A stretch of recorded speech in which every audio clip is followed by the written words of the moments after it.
Have you lost Medicaid or CHIP?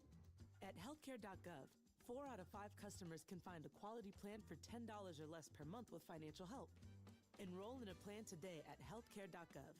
Paid for by the U.S. Department of Health and Human Services.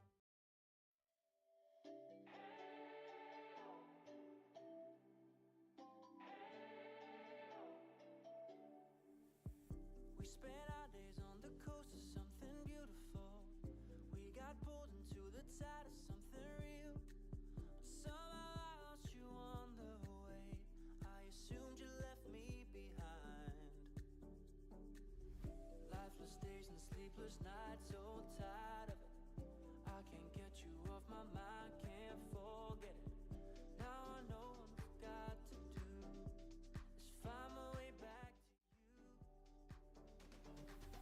Hey, why did it take us so long? Hey, while I was dancing on my own. Hey, and now my prayers get answered in my darkest time. 'Cause now I found you.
YouTube Music Premium.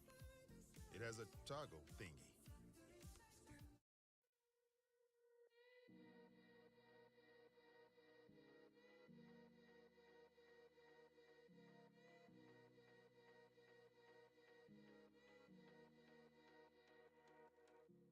Freedom, I never had the chance to run. Leave behind the said and done. Figure out what's to come. Reasons, all the bigger things I can't ignore. I'm not getting what I came here for. Gotta get ahead of something more. So I think I found a new way out, way beyond a shadow of doubt. 'Cause I can't breathe, and I guess I could be stronger now, and leave it up to fate somehow. But I'm doing this for me.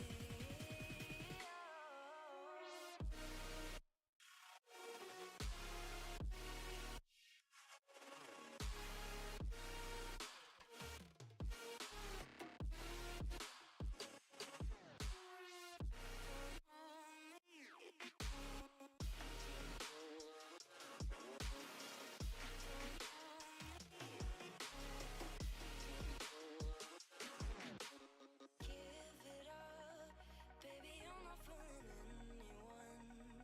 Always going on and on. Can't you keep it to yourself for once? Oh, I think I found a new way out, way beyond your shadow of doubt. And I can't breathe.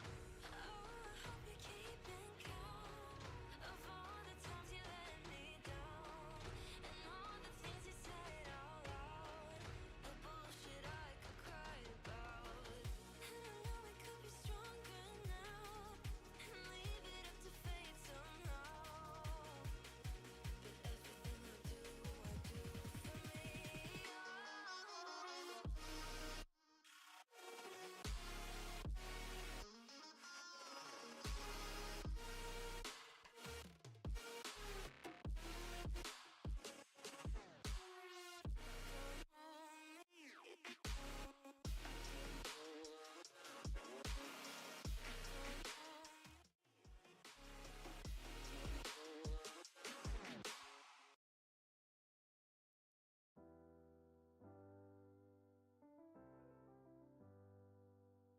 I get lost sometimes and I can't seem to find a light between the walls I built for myself right in my mind. And then you came over and you showed me love that I never had seen before. And now when I got you, it's all gonna be alright. Thinking about all the things we did tonight, what a time to be alive. Just you and I, just you and I. Only you can put my fire out. You can turn it all around. You can lift me off the ground, so we can fly again, so we can fly again.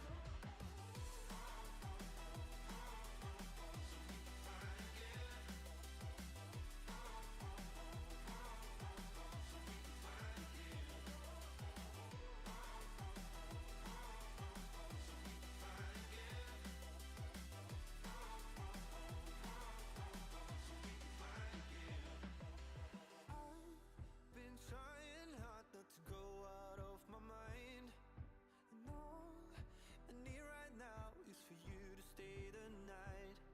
But if you keep saying that you've got to leave, then I'm gonna be alright. As long as you tell me that we ain't running out of time. Thinking about all the things we did tonight, what a time to be alive. Just you and I, just you and I. Only you can put my fire out. You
Ralph's always gives you savings and rewards on top of our lower than low prices. And when you download the Ralph's app, you can enjoy over $500 in savings every week with digital coupons. Plus, you can earn fuel points to save up to $1 per gallon at the pump. So it's easy to save big. Ralph's, fresh for everyone. Savings may vary by state. Fuel restrictions apply. We've locked in low prices to help you save big store-wide. Look for the locked in low prices tags and enjoy extra savings throughout the store. Ralph's, fresh for everyone.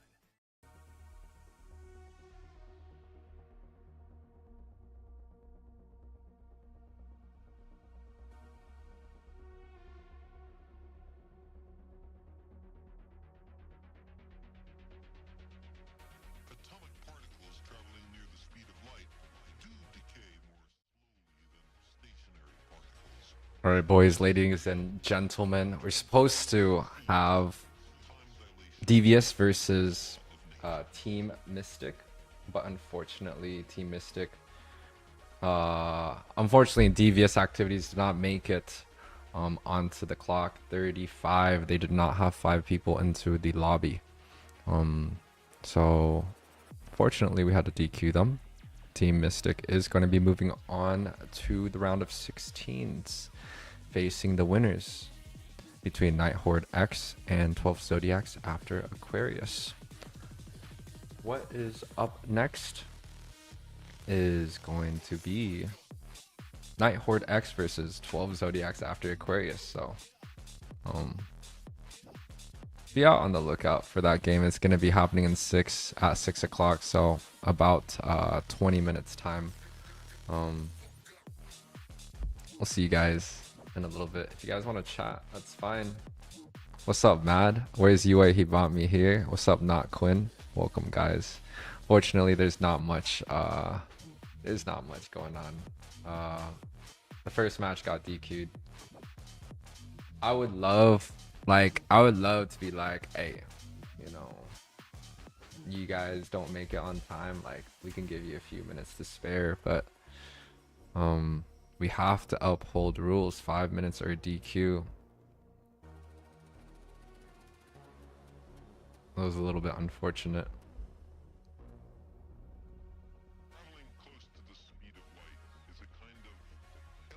Didn't get to play, Not Quinn. Oh, that's you? Damn. That's a little bit unfortunate, but we could take a look at the brackets. BTK moved on. Is going to go against Monarch Express in the round of 16. Masked versus Above the Rest. Both also made it to the round of 16. Then we also have Novacore versus the winner between Bloodhounds and Team Air. Most likely it's going to be Novacore versus Bloodhounds. That's going to be a pretty good match. ETH won.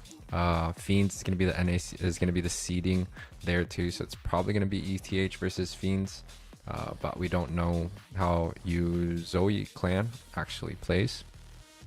And we got Before You versus Night Horde already set for the round of 16s. But today we got 8 matches set up. First round DQ.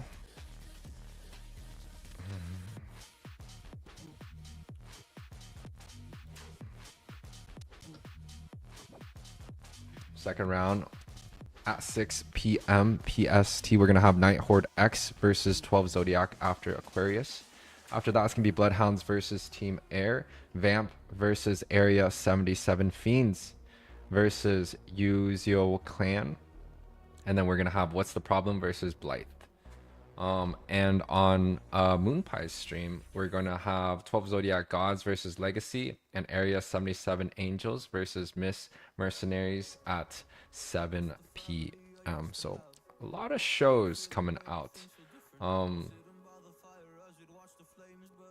This tournament has been quite interesting because it's one of the first, at least in my perspective, one of the first weekend hosted tournament.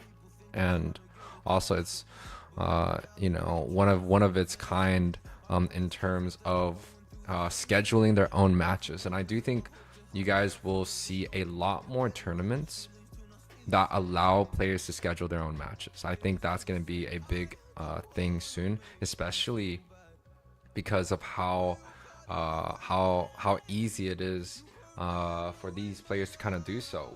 we gave them like 8 hours max, and they're able to schedule their own time, which is quite nice. You're also and then we also have the NACT format where we have a qualifiers 1, qualifiers 2, where each team gets 2 chances to make it into the top 16s, which is going to be the qualifier 3. Now, qualifier 3, I have not put in too much time in figuring out how we want to run the qualifiers 3. I am up for suggestions, actually, if anyone's in the chat wants to give me a clue. Some things we could do is a 16-man round robin, which would be a lot of time, but a lot of time wasted. We could also do best of 1, single elimination, which means if you lose, you're out. We could also do best of 3, single elimination. We could do best of 1's double elimination, where there's a winner and a loser bracket. Right? There's also a lot of few things that we can do to decide how we determine who the top 8 teams are. And then, of course, after qualifiers 3, when we figure out the top 8, we are going to go into a round robin, an official round robin. So far, we want every team to play every team once. Of course, if we have a little bit more time, if our budget allows, we're definitely we want to give everyone, a lot of matches and a lot of practices. And judging by who's in qualifiers 1 so far, we already have 7 out of the 8 teams from NACT. And so far, the NACT teams are BTK, A77, which has not played yet, Bloodhounds, which has not played yet, Fiends, which has not played yet, Night Horde, which has won their round of 32, Legacy, and also Devious Activities, which unfortunately got a little bit of DQ. So yeah, a lot of interesting stuff, guys. We're gonna take a small break. We're gonna be right back. Match should start in about 20 minutes, so go grab your popcorn, go heat up your food, and enjoy the rest of the show. Ralph's always gives you savings and rewards on top of our lower than low prices. And when you download the Ralph's app, you can enjoy over $500 in savings every week with digital coupons. Plus, you can earn fuel points to save up to $1 per gallon at the pump. So it's easy to save big. Ralph's, fresh for everyone. Savings may vary by state. Fuel restrictions apply. Save big on your favorites with the Buy 5 or More Save $1 each sale. Simply buy 5 or more participating items and save $1 each with your card. Ralph's, fresh for everyone.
if I should stay or be alone. Won't you make up your mind? 'Cause I'm getting tired of overthinking every move you make. And I can help you decide who you're loving now, and how I'm not quite there somehow. My intuition says to give you up, but my heart can't easily let you go. I try to tell myself this isn't love, and I hate that I never really know if I should stay or be alone.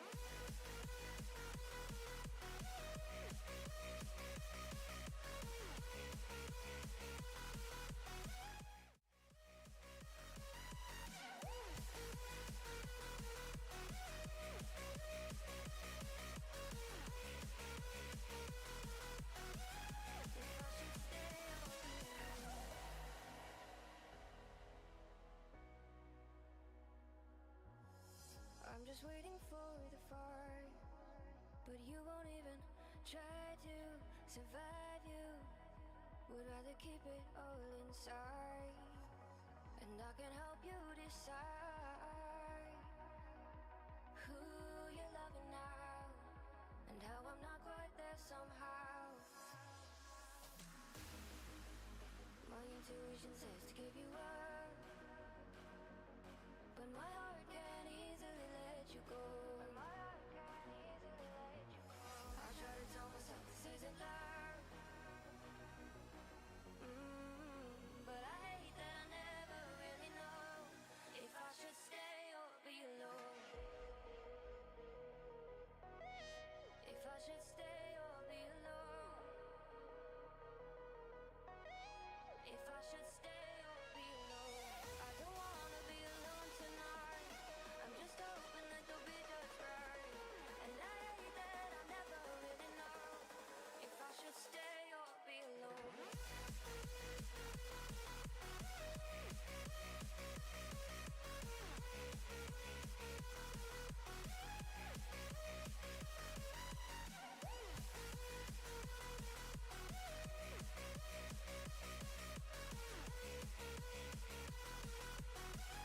If I should stay or be alone. I don't wanna be alone tonight.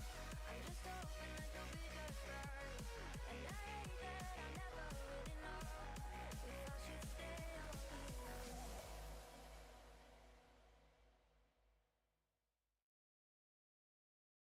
Responding to emails takes time, but not with Grammarly. In a few clicks, Grammarly's generative AI drafts professional, relevant replies that sound like you. Download it for free at Grammarly.com.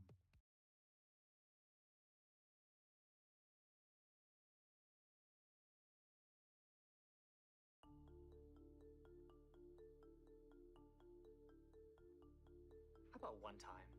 One time! But I guess one time's all it takes. I got what I wanted, but not what I deserved. It was all downhill after that welcome email.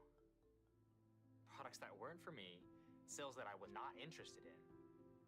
I knew right away that I wasn't a customer. I was being grouped in with every other shopper. It all just happened so fast. I was lost. Luckily, they found MailChimp, and MailChimp found me by creating personalized content for me across emails and text. They didn't just get me out, they won me over, and I'll never go back. Thank you, MailChimp.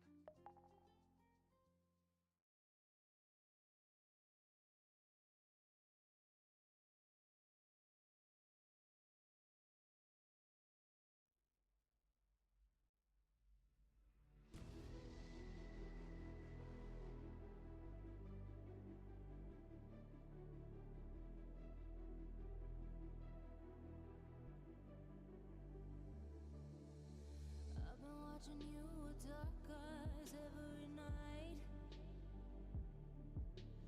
counting up your sins. I keep a list and checking it twice.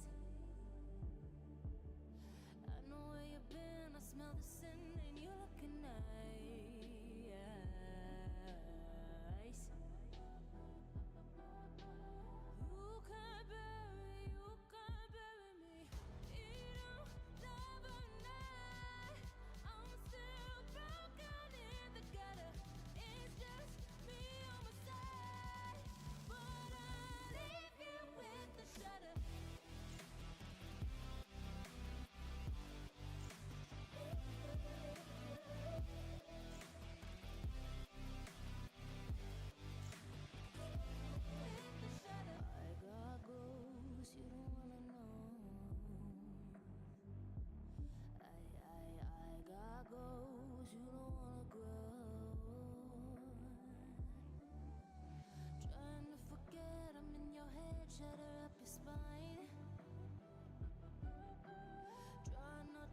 All right. Welcome back to the Hopia X Night Horde Season 2 round. I don't know, top 32. We're looking at the number one the first qualifiers in order to get into the qualifiers 3. Time to drop the beat Again, of the this flash. is going to be the Hopia $2,000 tournament and 100k diamonds. There's going to be 64 teams. Now, right now we have Night Horde X. I think that's how you spell it. Can have you cashing out a massive check in the next 30 days. This opportunity won't last long. Dude, I don't want to butcher their name, please. Please. And The hunt begins. Your team is banning HORDE Night Horde X versus 12 Zodiac after Aquarius. You know what's cool about these two teams is that these two teams I'm actually friends with both. It's gonna be hard for me to decide, but hope you guys can enjoy the show. And he didn't know if he was going to get paid for his injury at all. Turns out, after filing a claim with us, he was able to take home over $100,000. Oh my god. Your team is banning. It's possible, no matter what you thought in the past, you can get the money you were owed, and probably a lot more than you were expecting. Simply click the button below and answer the questions about your case. And if you qualify, an attorney from our team will lay out a game plan instantly and for free. The fact that you have been through this pain means you deserve to be compensated. Together, we're going to hold the parties responsible and get you the money that you are owed. You deserve more, and we're willing to get you more. So what I want you to do is click the link below and fill out the 15-second quiz.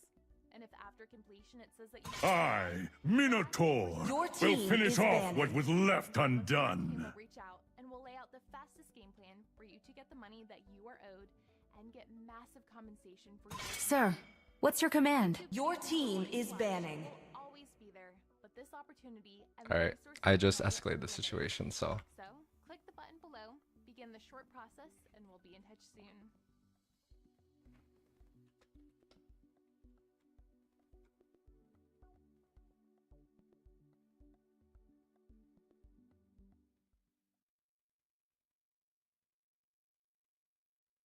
Hope will find a way, even when all is forlorn. What the fuck? Buy anything online.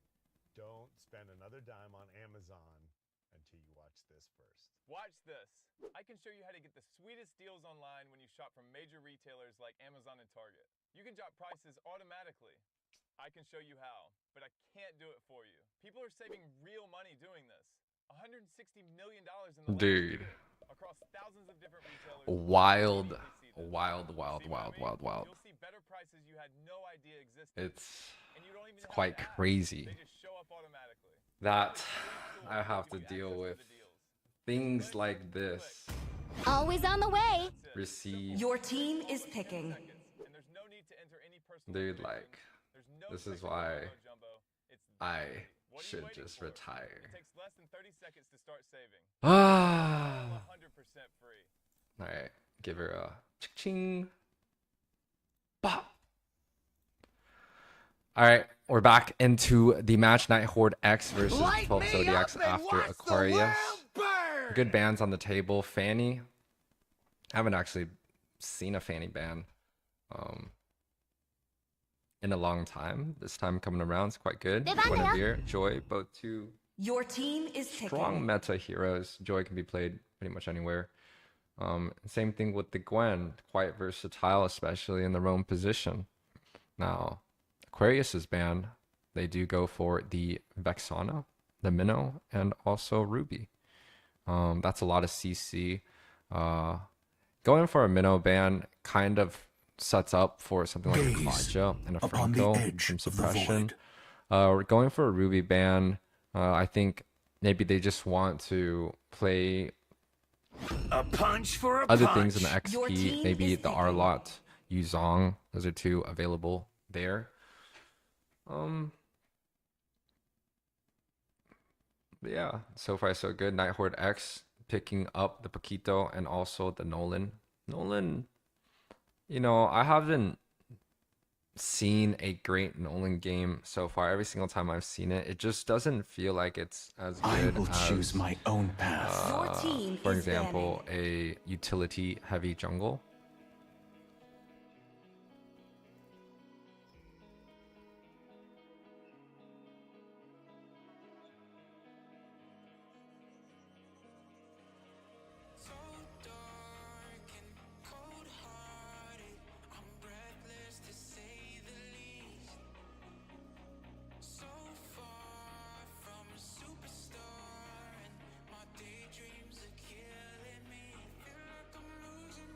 Praxi picking up the Paquito, and then the last pick for Aquarius hovering over this Arlott. Do you want to make friends with Nana? Your team is Arlott does quite well in the XP so far. I'm not sure if Petrify is going to be the right spell. There's definitely a lot of other utilities that Arlotts can use. I would definitely try to use the Flicker, because the Flicker set honestly is quite well.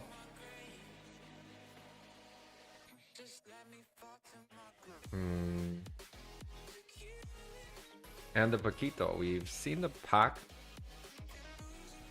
I think we saw the pack once last game, yesterday, and it was played on something like a maybe it wasn't on stream. I was watching someone play it. They had a magic gold laner, and then they took the pack as a physical EXP, and it worked out fine for them too. So this time around, it's interesting because they decided to pick the pack blind.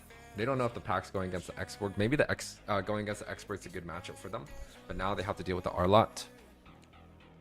Not exactly sure how that matchup goes. But I would say Arlott should have a little bit more sustain.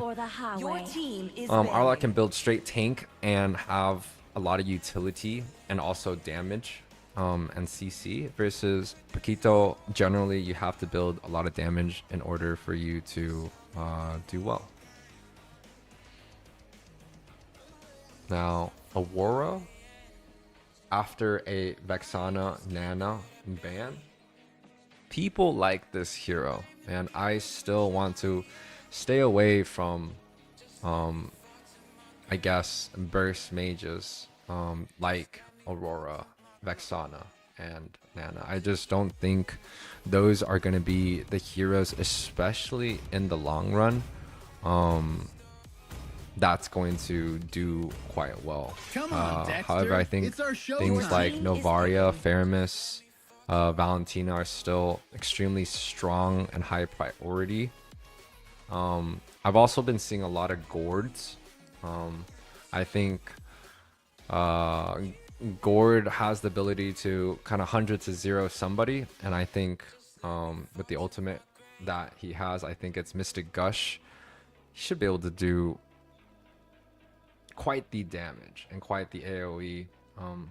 But again, Aurora did receive that new rework, so maybe they're just betting on that new rework. Second ban phase is now over. Barats got banned out, which is quite interesting. It's almost like Nighthorde thinks that they're gonna go Export XP and Arlott roll, which Aquarius or 12 Zodiac after Aquarius can go.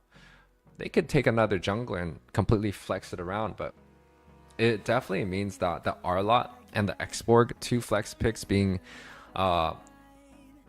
prioritized early on in the draft, it's hard for Nighthorde X to find a ban to focus.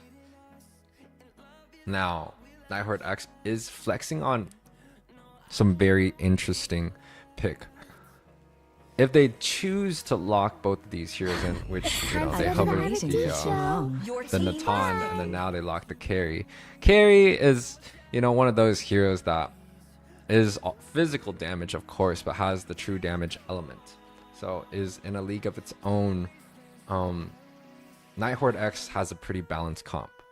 Magic, Roam, Magic, Mage, and 2 physicals. Pack and Nolan, which deal high damage, high burst, has the mobility and the dashes, and also carries. Something that could be interesting is like a Phoveus potentially. Put the Arlot into Rome, take the Phoveus, try to see how you can deal with the amount of dashes that Nighthorde X has. But I haven't seen a Phoveus come out and play in such a long time that I don't think it's going to be a great situation. But both teams have decided to lock into the draft. 12 Zodiac after Aquarius decides to put in that Tigreal, which is one of the meta picks nowadays. And, you know, Nighthorde X doesn't even pick up the Diggy. Both teams did not choose to ban out the Diggy. And this is the last pick Tigreal. Typically, if you can save your roam onto the very last pick, you know, you're going to have a lot of abilities to have the counter matchup.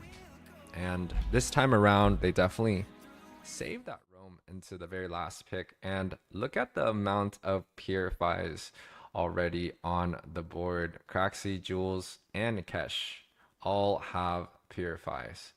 And it's interesting that this carry decides to not have Purify. Purify is going to be great going against Arlot, Aurora, Tigreal, even Melissa. But is going to struggle quite a bit when you're going against the Xborg, right? If the Xborg gets any bit of, you know, if Xborg gets just a little bit more fed, he's going to be able to mow down pretty much every single player on the side of Nighthorde.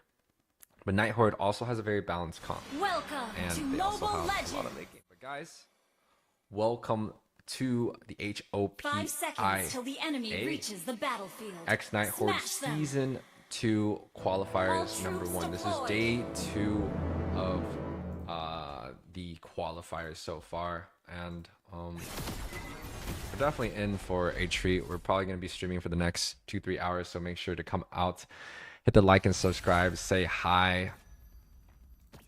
But yeah, we're going to go straight into the game. You have Nighthorde X on the left-hand side, the blue team, and also 12 Zodiac after Aquarius on the right-hand side. It's, you know, it's quite interesting for me because both of these teams I have some history with.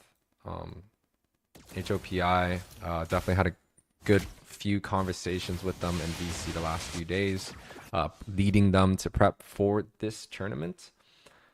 And then on the other hand, Nighthorde X, if I'm correct, Jules might be the one from A77 that played Rome. I can't tell you who this jungler is because it's just all Chinese, but I definitely know this man on the top side, Craxy, leader of OG Rebirth, the days where I played East competitively. It's been quite some time since I've seen them, so brings back a little bit of memories. 1 minute 30 seconds. Kesh dealing some damage, but looks like he's potentially gonna get picked off here. No spells being used. Actually, the Purify did get popped early on by the Lilia, so he really has nothing, no escapes if he does get caught. 4 members, top side, HOP, not HOP, 12 Zodiac after Aquarius. Dig's in a pretty dangerous situation. He's looking like he's gonna get a little bit bursted out here. If the side of Nighthorde doesn't rotate, they're gonna lose this turtle, but it seems like they all are looking. The Black Shoes is available. He's gonna get popped right here. Full HP. Paquito might get the kill here. Nope. Chooses to back out. 2 of the members from Aquarius is very low here. And I do think they're gonna be giving up this objective. It's interesting how it plays out, right? The objective wise. Oh, top side? First blood. Arlot gets the kill on the Paquito. That's going to be a misplay coming out from Craxy, but the red gets taken out by the side of Nighthorde X. They're going to be up a red buff and a turtle. You could check out the gold difference coming out from both the junglers. And you definitely see the Chinese guy 200-300 above the Xborg already.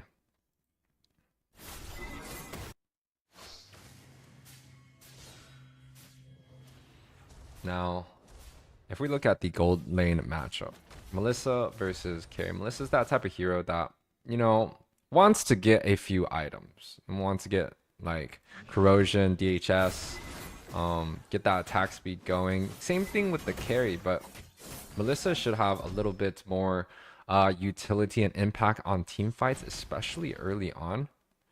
But carry is definitely going to have the advantage towards that mid and late game.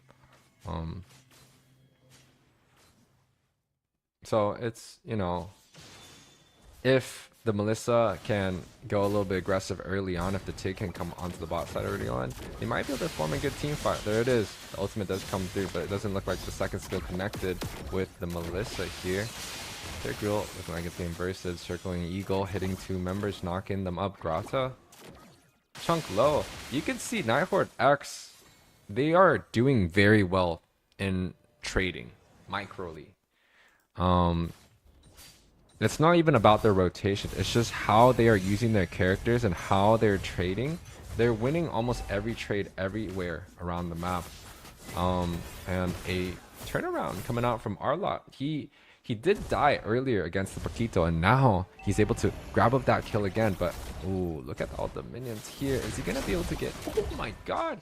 He gets a double kill onto the top side. 3-1 for this Arlot. Is he gonna be able to get a third? The Lilia. Wow. He did not get a third. They're going to be losing that topside tower, but 3-1 on the board and a free turtle. The gold lead is still in favor of Nighthorde X. But, you know, it does seem like 12 Zodiacs, 12 Zodiac after Aquarius has a game plan. Mid gets taken out by the pack. The bot side, they're able to take out the carry. He has Flicker, but I think the Tigreal CC just a little bit too much to handle. Now, a small freeze on the bot side. I would definitely argue that maybe the Melissa should just shove that wave in. But there's also a lot of members missing for the side of Nighthorde X. And look, I feel like Nighthorde knows that the Tigreal is at top side, so they're sending a few players onto the bot side, make sure the Melissa doesn't have that great of a time. On the other hand, 12 Zodiacs, they should definitely try to force an engagement if they have 4 people going up there, right? If Tigreal is up there right now and they don't gank, it's almost like it's a little bit of a waste of time. Like, Tigreal could have been defending bottom as he should right now, but his rotation is just a little bit late. Melissa is going to get chunked out here. Tigreal, unfortunately, came a little bit late here. Probably going to look to use the ultimate, but he's just chunked too low. Export. Ooh. Oh, the stuns. Huge damage coming out, but the Lilia is going to be the one that picks up that Tigreal. 4-for-4 is going to be the overall score. 20k to 16k so far. Highest gold in this game is going to be the carry at 5k gold, so farming extremely well here for Keen, even though he's only out of 112. And it's interesting, this is the second time that I've seen a carry go this build. I wonder if we're going to see it a lot more. They opt to go for a little bit more cooldown. So Magic Shoes, Thunderbelt, Endless, that's 30% cooldown. His second skill is pretty much going to be, you know, off cooldown most of the time.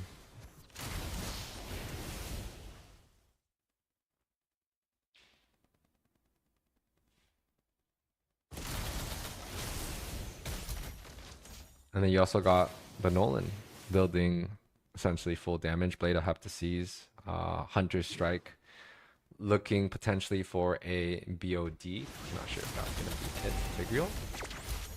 I guess the one in the second pop. 3 Purifies are available for the side of Nighthorde. And top side. Oh wait, bot side gets pushed out by Craxy here. The micro, or the macro coming out from Nighthorde, it's a little bit hard to deal with. If you look at all the towers, not a single tower is down or even like badly wounded for the side of Nighthorde. They've been defending quite well versus the 12 12 Zodiac after Aquarius. It seems like they're doing decent. Oh, whoa. They're doing quite decent in terms of. Oh, Aurora? Oh. Questionable. A lot of it. You know, just looking at it, it really feels like it's micro mistakes. Micro and macro. Lack of both. What is micro? Micro is how you use your character in the smallest sense. Typically, we're talking about mechanics. We're talking about mastery. How we're using our spells. How to position ourselves. Are we the auto attacks in between? How are we fighting the 1 versus 1s? Or how are we trading? That's micro most of the time. Or how are we setting up the team fights? And the macro is going to be the rotations, right? How is the marksman sieging? Or even without the marksman, you saw Craxy siege quite a bit. So it's a lack on both departments. Nighthorde X is quite the strong team, so definitely understandable. But 8 and 4 is going to be the overall score here. Nighthorde X pretty much getting away with everything so far. Craxy gets a double pound knockup.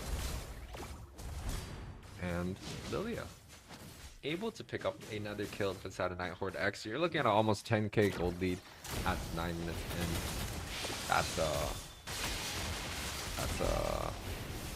That's quite the gold lead. And Nighthorde X, they should be able to end this game here.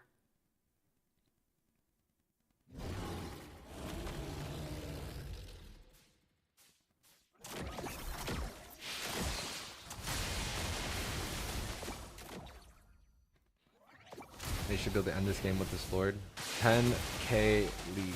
Anyone should be able to just 5 versus 5 a team fight and force it, as long as they sync well. So let's take a look at the sync. Quito. And it's so interesting that they decided to put the carry by himself most of the time. Carry. Endless Thunderbelt brute force magic shoes. This man is so tanky and has so much skills on, like, has so much CD that, like, he's gonna be able to just spam the ults. Like, watch. He doesn't even spam the ult. Boss side. Everywhere.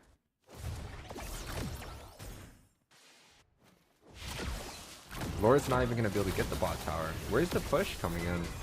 Oh my god, damage. The conceal coming out from Tigreal. He still has the ult and the flicker, but there's 3 purifies on the board. He's looking to get for it. Yep. He's gonna get the carry. But carry, I think, is, yeah, carry flickered out. No death on the board yet so far. All spells have been used by both sides.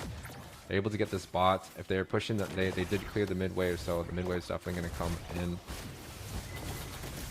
Araga armor off. Good. Wave coming through. Should be quite standard here for the side of Nighthorde X. 12th Zodiac after Aquarius. They could choose to try and go in now. The second that Tigreal has his second ult. Or has his ultimate again. Because now Nighthorde don't have Purify. So he can get a good catch. And his ultimate should be coming up really soon. Now, Nighthorde X is playing a little bit aggressive and undisciplined here. If they choose to back off, that would be the best thing that they could do. But if they're 4-man trying to set right here just like this, it is not a good thing. But Tigreal did get baited out there. 4v5, 4v4 fights, completely one-sided. That's another kill on the side of Nighthorde X. And seems like they're definitely going to take care of business here. Killing spree. Congratulations, Nighthorde X. Moving on to the next match. Victory!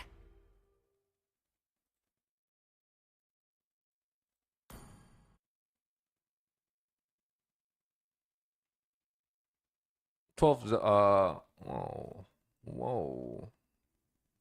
Game score 14-4. Nighthorde X was able to take this victory in 12 minutes. Let's take a look at some of the items.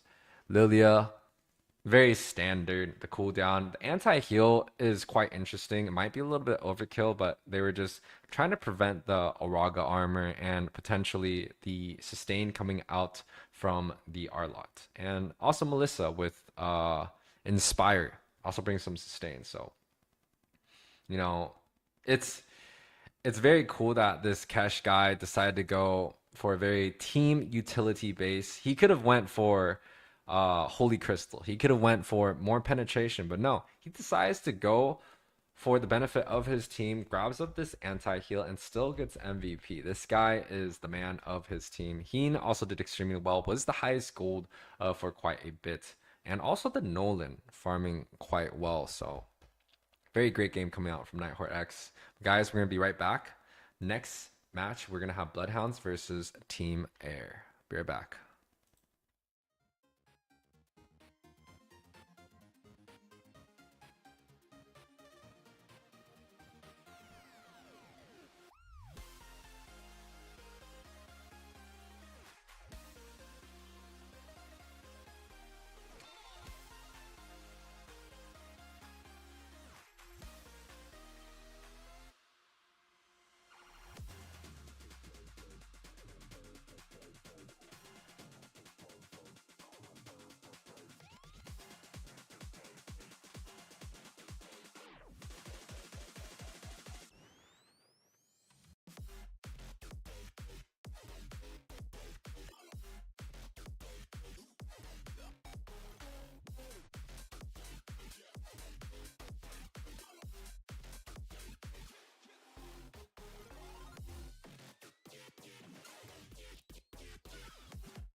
Sink to your heart to find you. Open up your eyes till you're blinded by the lies, so you can see what you do. Restless every time we start locking eyes. Lost control. Oh, it's paradise with honesty, but I hide in the dead of the night. Teardrops on the floor. The pain is over. Feel the darkness take control.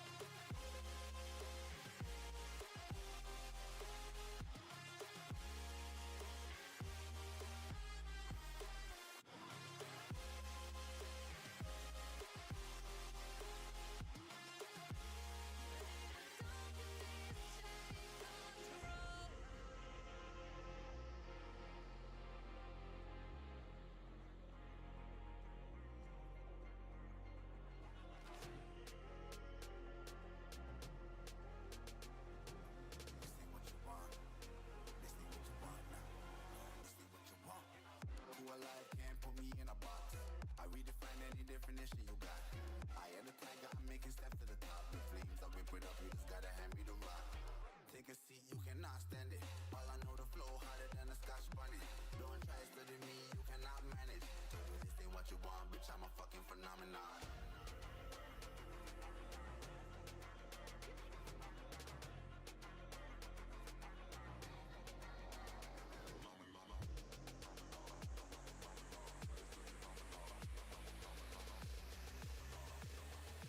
This ain't what you want, bitch, I'm a fucking phenomenon.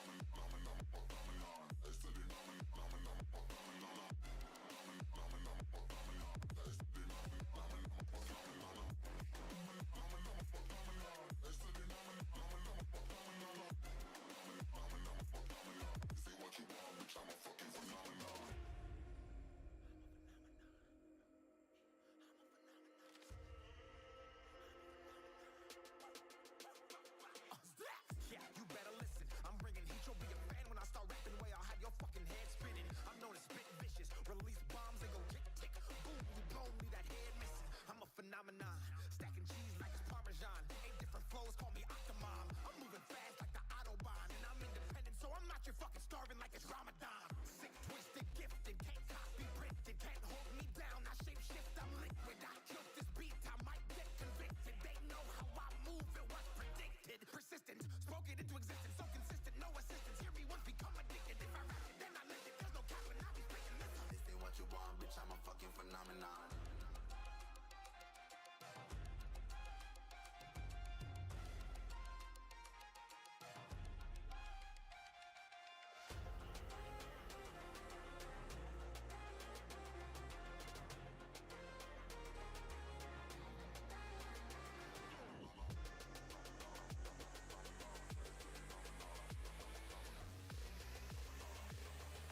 This ain't what you want, bitch, I'm a fucking phenomenon.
welcome back to the Hopix Night Horde Season 2. This is going to be Day 2, Qualifiers number 1, round of 32.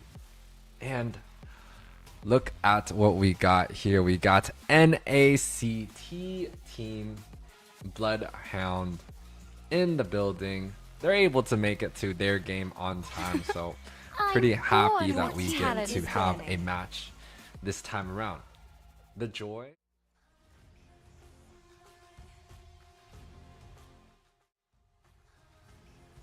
The Joy, along with the Guinevere, two priority bands here. So we are starting to see, like, if a lot of you guys aren't involved with the meta, and I'm gonna check the chat here now, so if you guys want to say hi, come through. But if you guys aren't necessarily involved in the meta, now you guys know what is good and what is bad. Like, you don't even have to check Liquidpedia. You could just literally Your team is look at, you know, all the bands that are on the table. The Joy, the Guinevere, these are two heroes that are quite good. I think they just like playing the Joy in the jungle now, so it's not as flexible as before, but the Guinevere is definitely a very hard pick to figure out where they want to go with it. And I think Arlott is also pretty much there, right? Gwen can jungle, roam, and XP, but more so it's more jungle and roam, right? And then Arlott can roam and XP. So it's quite confusing if you decide to lock those two heroes early on. We call them the flex pick.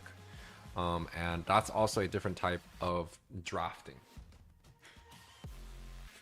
Troy, what's up? He says Philippines #1. Philippines #1. How's the lumpias? I love myself some fried bananas, man. And some whole roasted baby pigs.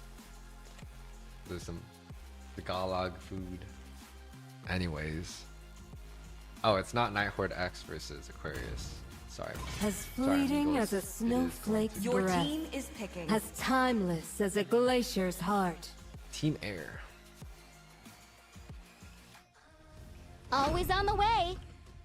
Your team is Team picking. Air versus Bloodhounds. Team Air versus Bloodhounds. NACT team. We're not really going to say that Bloodhounds is going to struggle here. Bloodhounds is the contender. They've pretty much hit top 8 every NACT. They play against the best teams. Their captain, Bokarosco, is very, very serious. I know I butchered his name like 17 billion times, and it's been over a year or two, and it's still butchered. Bokarosco. I will choose my own path. I've been waiting for too long. Bokarosco. Dude, what am I saying wrong? There's something that I'm saying wrong, but it's okay. Hopefully he forgave me. If not, shout outs to you, Boka, for being patient with me. Now, this is interesting. Winter first pick on Matilda. I do know she plays roam, and I do know she likes to play a lot of assists, a lot of support. To heroes. live is to trick so I'm glad the Reaper. Winter actually is now playing on an NACT team, so, you know, shout outs to you, Winter. On the other hand, we got Team Air locking in the Arlott, a great flex pick. Is to protect lives. I kind of want to see the Brats come out to play, but it doesn't seem like any team wants to take the Brats, especially with the X-Borg ban. Team Air did take the carry. I'm assuming if they took the Brats and the Arlott, they would have had to deal with the carry, but this time around it's going to be reverse. Now, Bloodhounds have decided to show essentially their whole cards. They have a Hylos, and if they have a Matilda and a Hylos, they could have both gone mid, but Boka is on the Faramis. Hylos is going to be XP, Matilda, and Faramis mid. That's a very, very strong mid. You pretty much poke the poke coming out from the Matilda and the Faramis is going to be quite Minotaur, hard to will deal with. finish off what was left undone. So whoever is coming in mid from Team Air is going to have a hard time dealing with it. Minotaur is not bad, but definitely probably going to get outpoked here. So they definitely have to be quite careful there. But Minotaur is going to give a lot of utilities and set potential paired with the Arlot. It's a lot of stuns, a lot of CCs. But I think mainly it's going to have to... the winning factor for the side of Team Air is very obvious to me already. Arlot and both Mino are both setting up for the carry to go. It's our showtime. And side of Bloodhounds, carry is very, very good against sitting ducks like Hylos and Barats, like big tanky units that have no dash, right? I know Barats have his ultimate, but the cooldown is quite high. I know Hylos also has his ultimate, it's like the Holy Pathway or something. But it also not be a lighted man, but I do know has my a traits. long cooldown. So if they can set up the fights well enough for a carry for Team Air, I think they have potential to be able to stand against this NACT team. But Bloodhounds is, has a lot of experience, and they've dealt with a lot of hard situations in every tournament. I don't see them struggling well. I don't see them struggling that much here. Boca already has his Purify going against the Arlot and the Minotaur, which is great. I am interested to see if there's going to be more Purifies coming out from Bloodhounds. They might potentially take something like a Claude or a...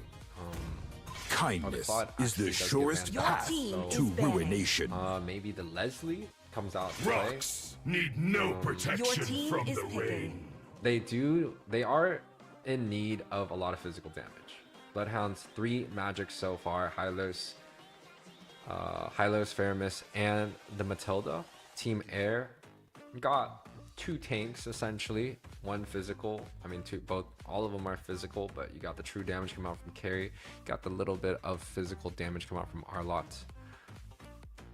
A lot is available, but Team Air needs magic and Bloodhounds needs physical.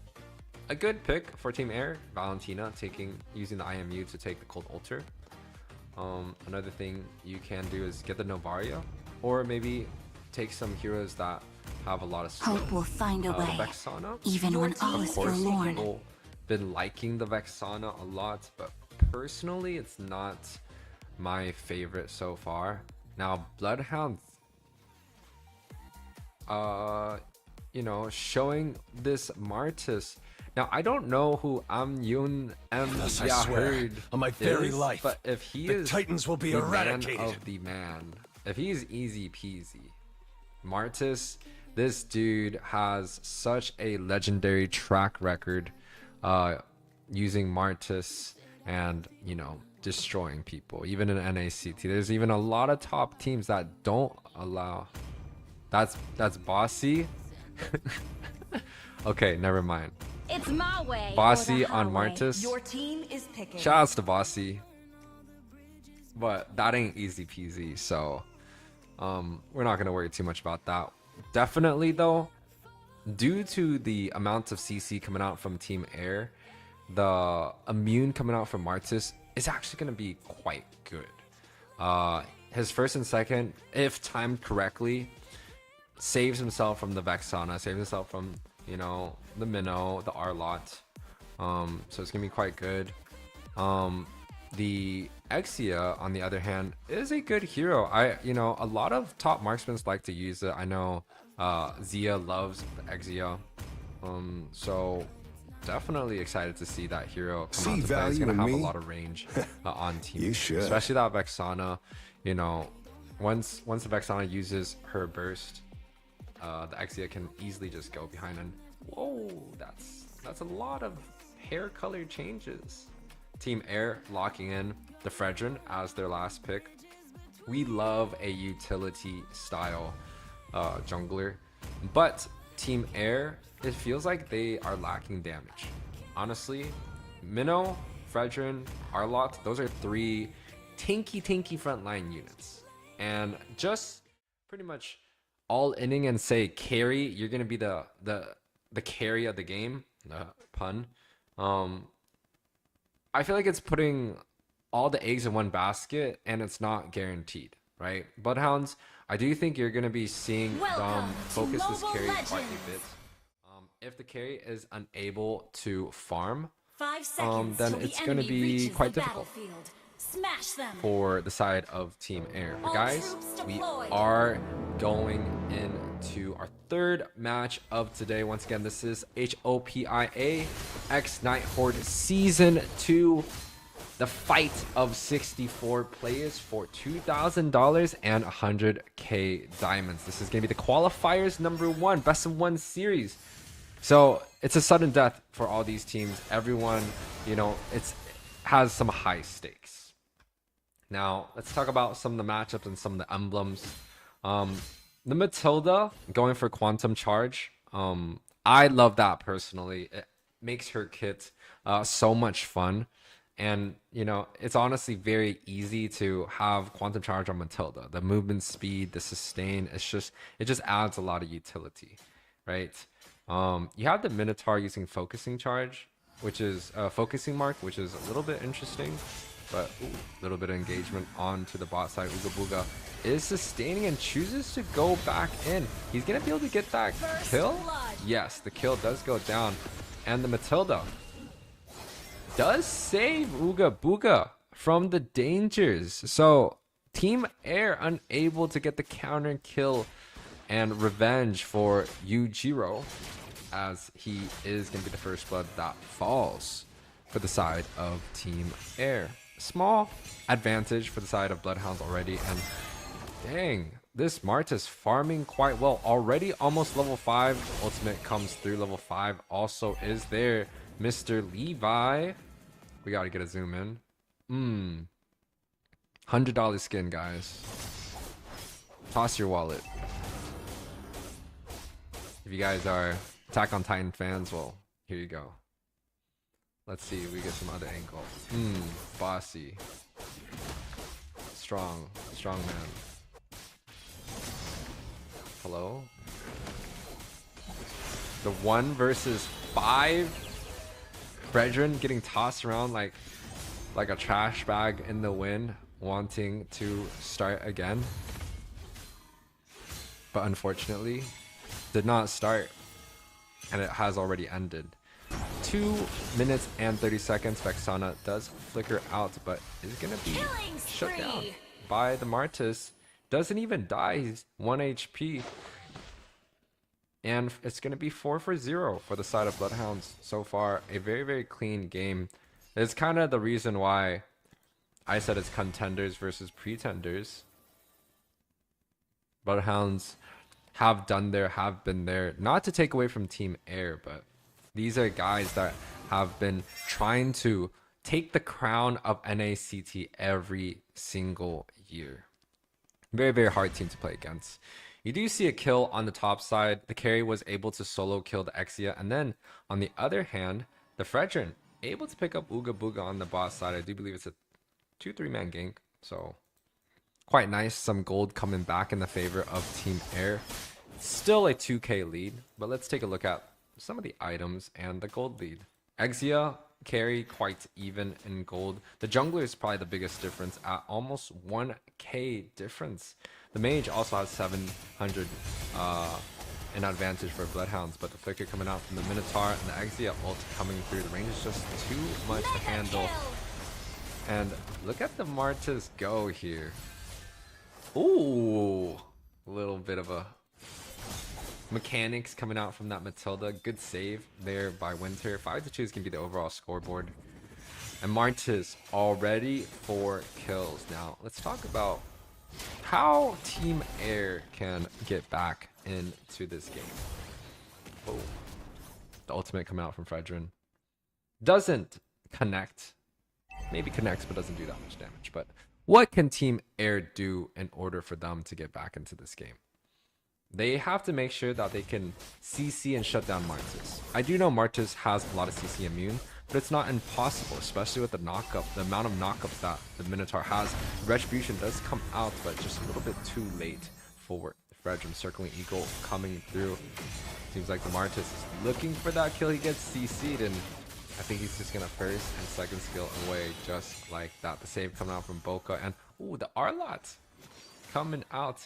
And look at Ooga Booga. He's just one of those guys that he's just not scared at all. But the shutdown does come through. 5-1 is going to be the score for Bossy. It's a lot of gold coming back for Team Air, right? I think that shutdown at 500 is like 400 gold right there. So yeah, Arlot already at 3k. Still less than Ooga Booga. It just seems like Bloodhounds, every lane is doing quite well. But we don't see a significant gap at this 5 minutes and 30 seconds. Now, top side, the carry and also Fredrin able to pick off the Exia once again. This is the second time that we've seen the Exia kind of die solo, right? It could be that, you know, Winter on this roam is not making a too big of an impact to the point where enemy roam or enemy jungle or, you know, the enemy have to be on the Matilda at all times. Like, they're like ignoring the rotations coming out from Bloodhounds because it might be just a little bit too obvious. Oi, oi, oi. They do get that kill on the top side, but Bloodhounds just might have a little bit of an obvious rotation where the marksman is just getting caught off again and again and again. Top side. Carry is getting eaten up. Chooses to back off. I thought they could probably potentially do something, but good idea to back off. Someone has to defend that lane, and the turtle going out to the side of Bloodhounds once again. Go Team Air, yes sir. Go Enchu. Let's go team. What's up, Zico? Yo, is that my man? Is that the host, the one and only? Welcome, if it is. Enjoy the show. 4k lead for the side of Bloodhounds. We're getting to the point where both teams are going to be looking to group up and try and siege, right? The side of Team Air, they have a lot of front line, and as long as they can allow this carry to position himself well and free hit, there's a good chance that Team Air can find a good team fight. Just like this, looking to get the pick off of Winter. Ultimate does come through, but Winter is going to be one that falls. And look at Sir Bossy, 1 versus 5. The Cold Ultra does get popped, but both players are silenced. And the CC coming out from the Minotaur is just too much to handle, especially with that knockup. And the side of Team Air able to secure 2 kills, pushing them a little bit to a small comeback potentially. Booga Booga. Ultimate is available. And also revitalized, but both spells has been used, and the ultimate come out from Fredrin does secure that kill. Exia pops the flicker of the Vexana, quite a good spell. That's kind of the matchup that I was talking about, where I felt like the Exia is going to deal a lot of damage to Vexana, especially after Vexana has no ult, right? The first skill for Vexana is just, the range is just not big. And Exia's ult range is just way too wide, to the point where it's just gonna be hard, especially if Vexana does not have her ultimate available. It's a sitting duck, essentially. Let's take a look at some of the items on the board. Carry 3, 0, and 1. Almost 6k gold, just as much as the Exia. Martis also doing quite well, 1k above the enemy Fredrin. Mages, quite similar. XP, quite similar. Roam, whoa, Minotaur actually is quite rich. So definitely both teams have the ability to secure this game as long as they team fight it correctly. Now, top side, they have the carry here. So the carry is going to be doing a lot of damage with the ultimate. The Cold Ultra coming out from that Faramis. Kind of slowed down the side of Bloodhounds, and they ended up actually falling in that team fight. It's a 1-for-1 trade. The Fredrin for the Exia, but on the other side of the map, Martis was able to take the Lord. And taking the Lord is, you know, it's quite good.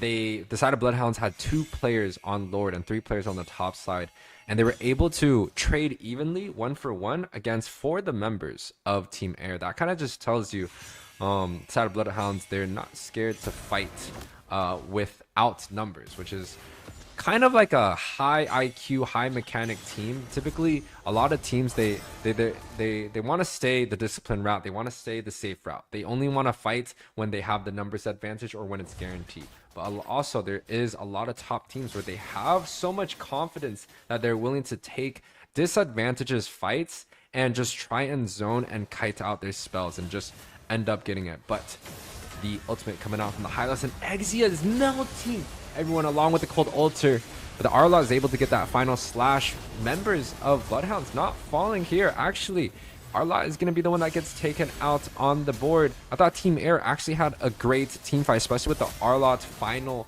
strike there, final slash to displace the enemies, but it seems like the advantage and the sustain coming out from Bloodhound is just a little bit too much to handle. The kills are relatively close. The 6k gold lead, it's not as huge as you would kind of call an NACT team, right? But this just shows you the strength that Team Air has. They are pretty much going head to head against, you know, a top 8 NACT team consistently. And, you know, Bloodhounds, there are not only top 8, they have been there, and they're not scoring last place. They're literally going, I mean, they're literally contenders, top 4. Zekel says, I want both teams to win. I love Bloodhounds too. Wish I'd been invited to cast. I don't want to invite people to cast just because, like, you're not gonna get paid for it. That's number 1. I could pay you, but it's not gonna be that much. And number 2, you know, this is a good practice for me, Zekel.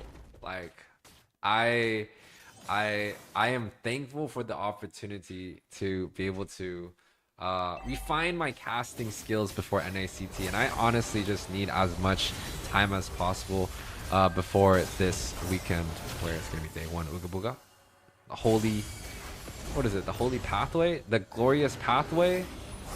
Okay, that's the ultimate coming out from the Hylos. Ooga Booga, this guy, man, he's one of the few NACT players that you can call a multi-role, and I like to say that because he has played a great marksman. Remember the Hanabi days, right? He played a great marksman.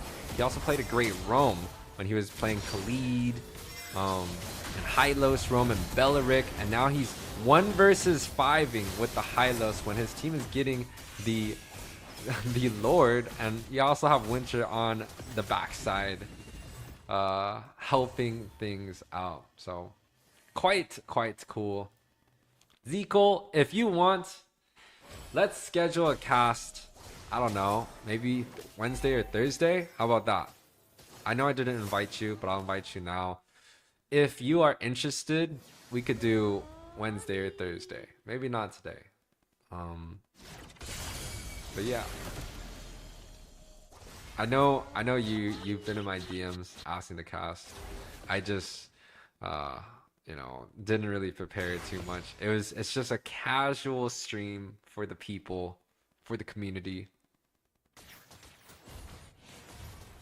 But yes, Bloodhounds on the inner tower now. The ultimate coming out from Winter and a flicker, that's definitely not a great setup, but oh my god, the Exia under the tower just uses the ultimate and completely melts 3 members for the side of Team Air, as Bloodhounds is able to take victory in this series best of 1. Congratulations to Bloodhounds. 13-8 is the overall scoreboard. 14 minutes in, Bloodhounds able to take the victory in this round 32 best of 1 series. And Boca Roscoe 1-0-8 on this Faramis. I do believe it was a Fairness blind pick early on. It was a second pick. They picked Matilda into a Fairness. And, you know, I always want to praise the people that have high priority picks being shoved up in the front. So it's, you know, for them to do well, get the MVP, this reminds me of the Kagura that played yesterday, right? They're just doing great. But guys, we're going to go on a quick break and we're going to be right back for our next match.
Falling stars brought us here. Welcome back, Hopia X Night Horde Season 2, round of 32. Qualifiers number 1, best of 1 series between Team Vamp and A77. Vamp is going to be the ones on the blue side, and A77 is going to be the ones on the bottom red side.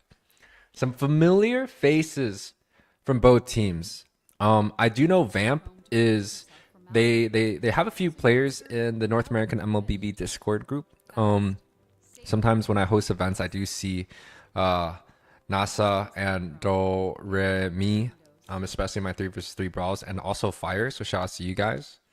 And on the other hand, A77, you know, the NACT team once again. This is quite interesting. But what's team is banning. weird is why does A77 not have the NACT badges, but Bloodhounds do? Anyways, it doesn't really matter. We have ISAW, which is easy peasy. The West easy peasy. For you guys that don't know, marksman, ex-marksman player, ex-jungle player, and now he is playing marksman. You know, he was able to beat TOB in the grand finals, a reverse sweep with Mobazane. So there is ISO for the introduction. P, I believe, is going to be a new member for A77, at least from my perspective. His name, his full is... I don't actually, I've not seen him before, so I'm excited to see his debut at least on my screen. Sir Rose, the roams, the crazy roams of the roams.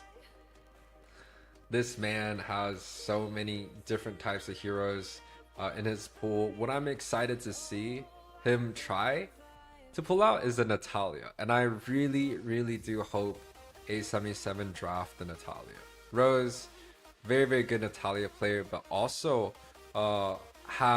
used to have one of the most supreme titles, at least on the website, if not North America. We're talking about like more than 10. Right? I think the max that I've ever gotten was like 7 or 8 United States titles at the same time. But this man literally was farming titles like no other. He would just like, and it's like random titles like the Estes or the Natalia. Like, this man had it all. It was, and like he would play like multi roles too. Like I think he maybe had like an Alice or something. I don't even remember. But Sir Rose, the multi-role multiplayer. Light me up and watch the world. Your team is picking. Player 4, Yurishi, import player from PH. I know a lot of you guys do know him, so definitely excited for him to come back into the game. I don't know if he was in the last NACT. He, you know, there's been a lot of new rising XP players like Milo, T, Milo and T. They're not new, but new rising onto the top teams. But Yurishi, definitely don't forget him. Very strong XP player. If not, when he first transferred into the United States in the circuit, man, this guy was so dominant. And he was just playing. Ill intentions pave many roads, one of which leads them to doom. You guys do know Mark QT played marksman for A77, and now I believe he is going to be in the mage position. So a lot of multi-role, a lot of deep hero pool, a lot of deep experience for the side of A77. Definitely the contenders in this match, just like Bloodhounds. They have been in NACT for a very long time. In the world. Almost always like top 4, top 5, if not, you know, the first 3 places. And they've always done so extremely well. This time around, they get to prove that they are still a contender in. Do you want to make friends with Nana? Your team is picking. First pick, Ruby. Quite well, especially when you have that Diggy being banned out. Does well against things like Tigreal and Guinevere, which is also banned. But a lot of the CC is going to be pretty annoying to deal with. But for the side of A77, they decided to pick up this Chow. And A77, especially the guy that used to play Chow in A77 is not here today. I do believe he is a sub for another team. It might be for devious activities, but he would play the Chow, which is the Gals QT. The man that pretty much would stomp, would gatekeep me Gaze hard upon the Minotaur. We'll finish off what was left undone. Back in the days that like I just hands down didn't know what the fuck to do against them, and Galaxy's Chow was one of them. So little bit of a PTSD, but excited to see what Yurishi has on this Chow this time around for A77. Marquiti picks up the Nana. Talked about this earlier. I'm still against the Nana, Aurora, Vexana meta. But it does seem like things like Nana and Lord are quite popular even in the Asia server. So definitely going to be something that Vamp has to be careful of. Minotaur does get picked up, one of the best roams in that position so far. But one of the counters to a lot of CCs, especially like the Ruby and the Minotaur, is going to be the Grok. And Sir Rose on the Grok, going to be quite tough to deal with. He's that type of player that's going to be quite annoying. We're definitely going to see one of two things. One of the two openings from Sir Rose. There could be multiple openings, but I do think either he's going to try to up his second skill and block the minions, or he's going to up his first skill and try and force the retribution. And if I were to just take a wild guess in the dark, it's going to be the latter. They're going to try to force the retribution, maybe get an early lead. But who knows? Maybe they just might play it easy. Clear first wave with Nana. Nana doesn't have the most I've been waiting for too long. She has to use her first skill like once or twice or three times. But with a first skill fully charged from the Grok, it should be quite easy there. Businesses that grow with Shopify.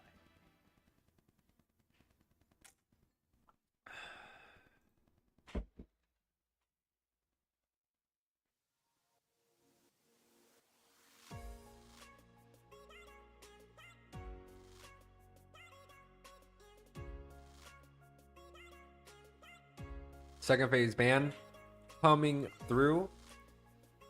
Claude, Carry, both being taken off the board for A77 is interesting because they don't even have a marksman locked.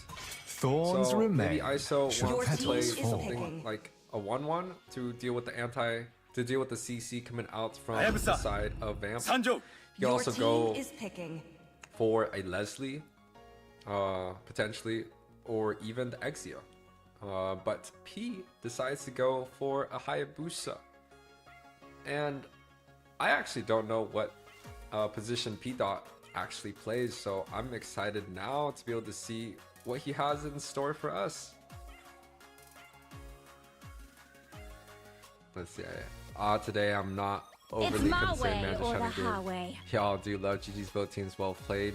Mad, what's up? What's up? Enjoy the stream, guys. Exia does get picked up by Doremi. And if I'm not wrong, this Doremi has MMR on the Exia.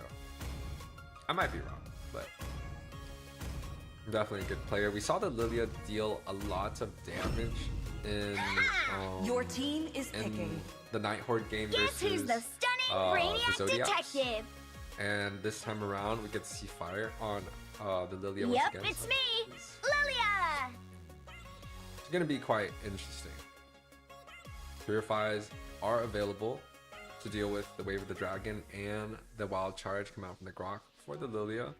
It seems like the Exia forced to take the Flicker. And Flicker is a great spell going against Hayabusa and Harith, but it's going to be really bad against the Chow if the Chow connects. But there's no choice for the Exia. If he takes Purify, he's going to get farmed by the Hayabusa and the Harith. But he's going to have an out and escape from the Chow and the Grog. But if he takes the Flicker, the Chow is going to be able to get onto him, same thing with the Grog. Anyways, 17 seconds until the match starts. This is A77 versus Team Vamp. Again, this is for the qualifiers #1. Each team has to win twice in a row in order to qualify for the third,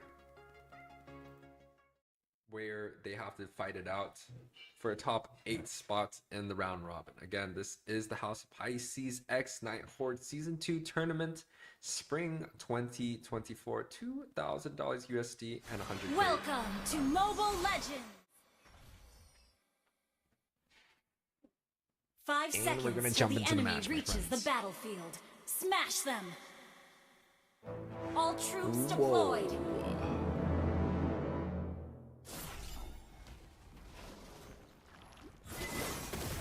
Boom.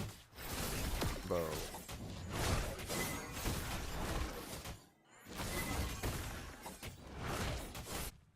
A77 going for a 1-2-1 strategy. The Grok aggressive in the front. So he decided to first scale the wave for a fast clear. That's the opening that A77 decides to do. Chao's going to be in the XP position on the top side. And yep, sure, Rose being just as annoying as possible. Trying to get that. Ooh. No, Nolan was able to pick up the blue. What teams are playing? It's going to be A77 versus Team Vamp. First blood going off for the Nana. Fortunately, I did not catch it on the stream, but you guys can always rewind and go through it. I feel like we have to pay a lot of attention to the Hayabusa. You don't really see the Hayabusa anymore, but I saw Pop the Purify, Do Re Mi, able to get that winning position in the lane, especially against a gold laner, the level of ISO. Like, that is huge. Shout out to Mad for being my only chatter in the chat. Appreciate you. Hayabusa going for the Lilia with a Purify only.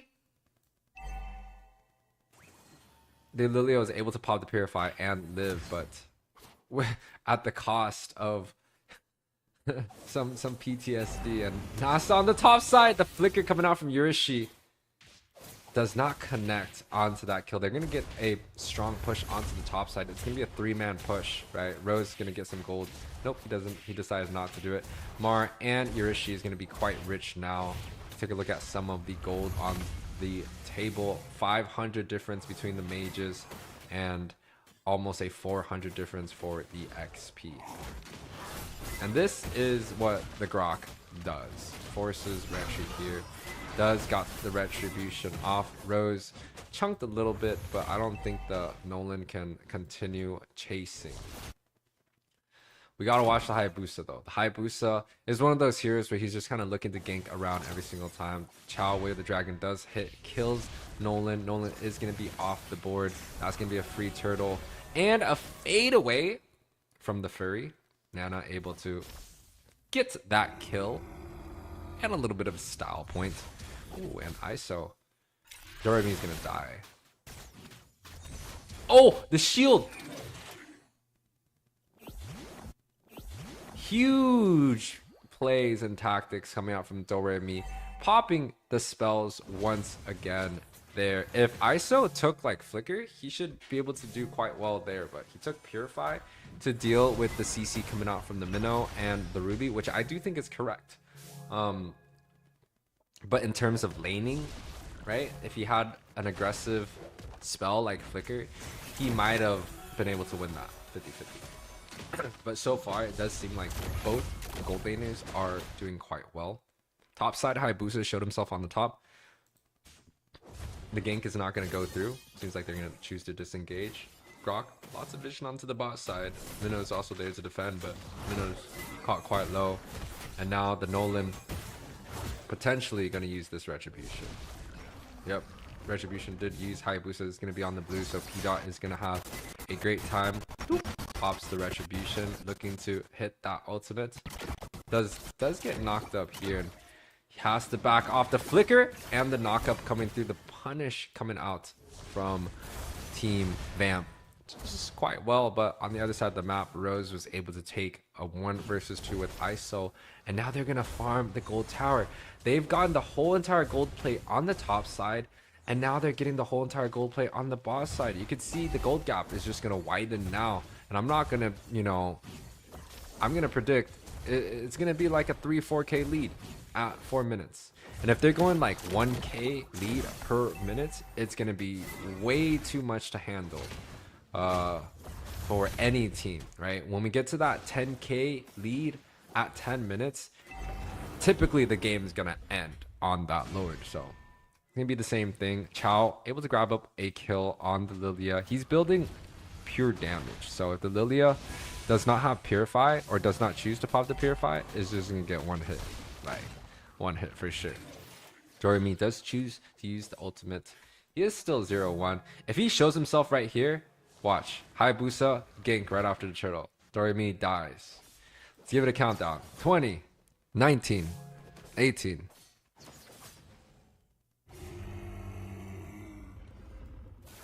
Alright, well, he's dead now. Zoop, zoop, zoop, zoop, zoop, zoop, zoop, zoop, zoop, zoop. Zoop, zoop. GG. Chow got the bot side tower. Harith also able to pick up another kill on the top side onto Steve. Nana picked up another tower too. So 2 towers for A77, 2 turtles. And when we're talking about the towers, they're able to get the full gold plating on the top side and bot side.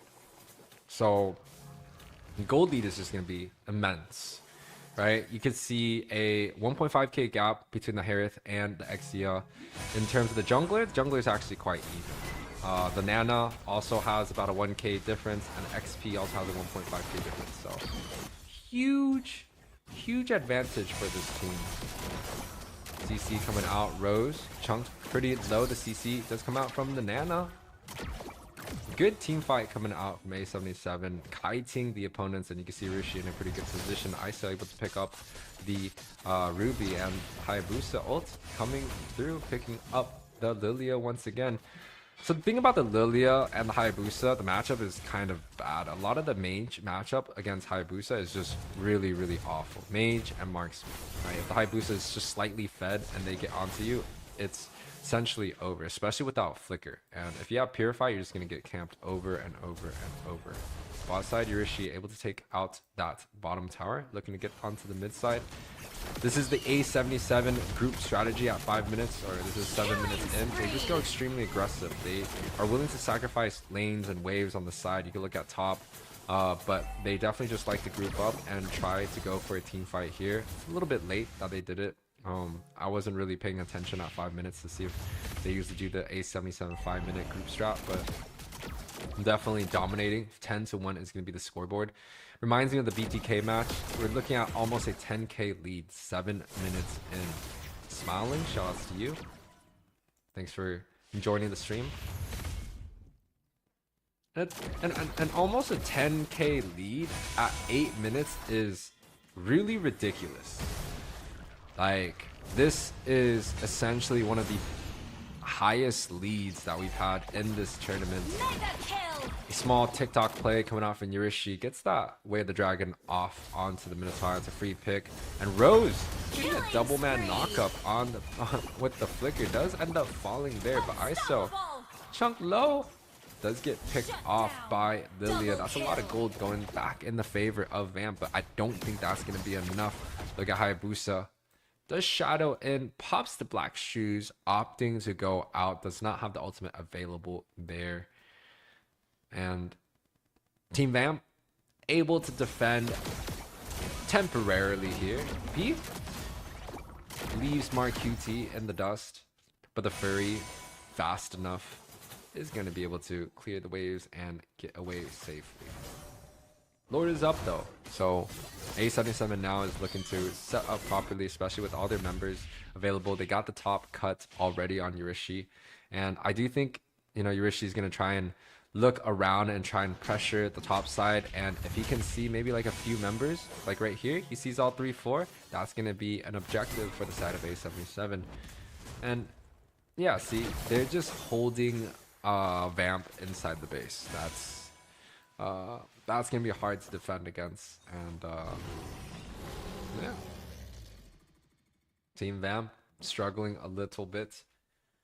9k gold lead, 9 minutes in. The gold lead has not widened, but it's not like Team Vamp has the ability to farm any lane. Now, this bot wave is crashing early. What Team Vamp should do is not clear.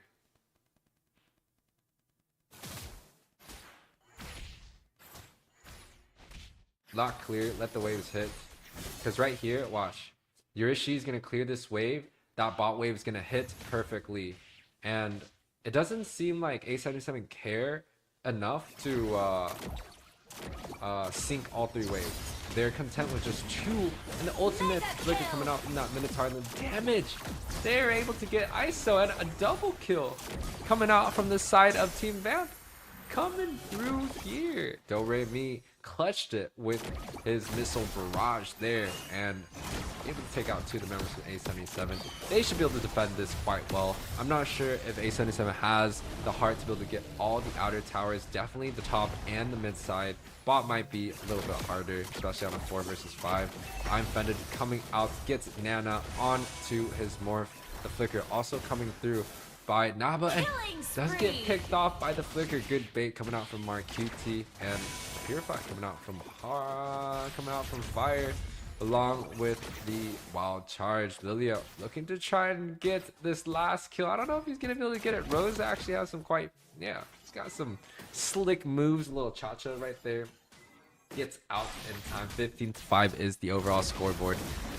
Gold lead, still the same thing, and ISO, a small bad play once again. I do think, you know, he played a great game early on, and suddenly he's died twice within the same minute.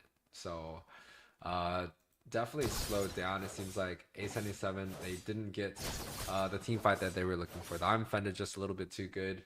The sacrifice for the Minotaur was quite well. Wasted a lot of the spells coming out from A77. But now Siege coming back into play. Nana able to take out the Minotaur once again with the Molina Blitz. Way the Dragon coming through on this Nolan. Getting away, and the double wild charge come out from Sir Rose along with Nana. Damage just a little bit too much. 3 of the members are dead for the side of Vamp, and the tower is most likely going to fall. Congratulations, A77. A pretty good game. I would, of course, like the game to be a little bit cleaner, but A77 was still able to take the victory in this series. 20-6 is going to be the overall scoreboard. 12-minute match. MVP going to the mage once again. And these mages have been picked in the first phase, and every mage is like MVP. It could be the Lilia, the Kag, and now it's the Nana. So y'all seeing a pattern here so far. Guys, we're gonna take a quick break. We're gonna be right back for Fiends versus Yuzo Clan. We'll be right back.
Welcome back, guys. Hopia X Night Horde Season 2. NACT Team Fiends is on the board. Again, this is going to be a best of one series for the round 32. Everyone's looking to try and qualify for the qualifiers number 3. If your team did not make it in this qualifiers, they lost or they did not get selected, please come and reapply for qualifiers number 2. Registration is going to be open this Thursday night. I will choose my own path. This is going to be Fiends versus Yuzo Clan. Yuzo Clans and Fiends. Fiends, a favorite in my heart. You know, a lot of these players are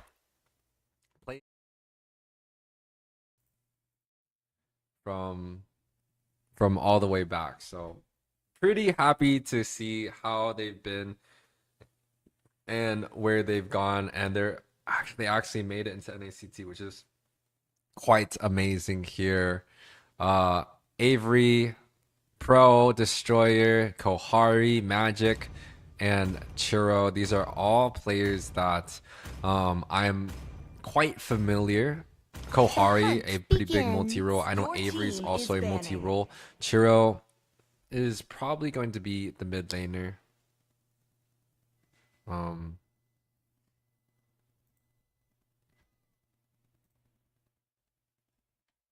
Yeah, give me a second.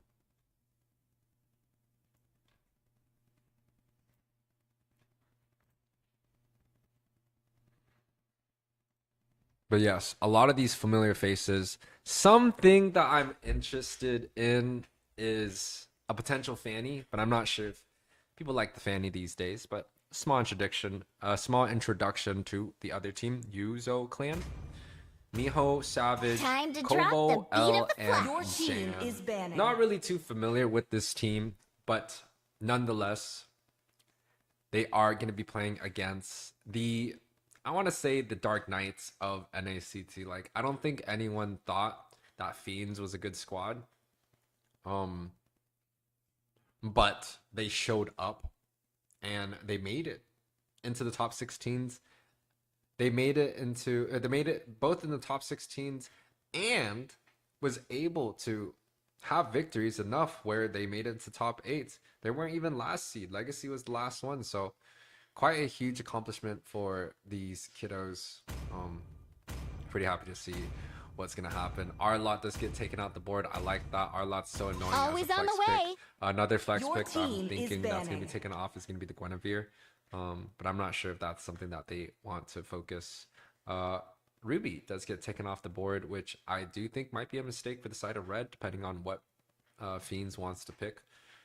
Especially if Fiends is setting up for a very aggressive assassin heavy like the Fanny that I think they're going to pick.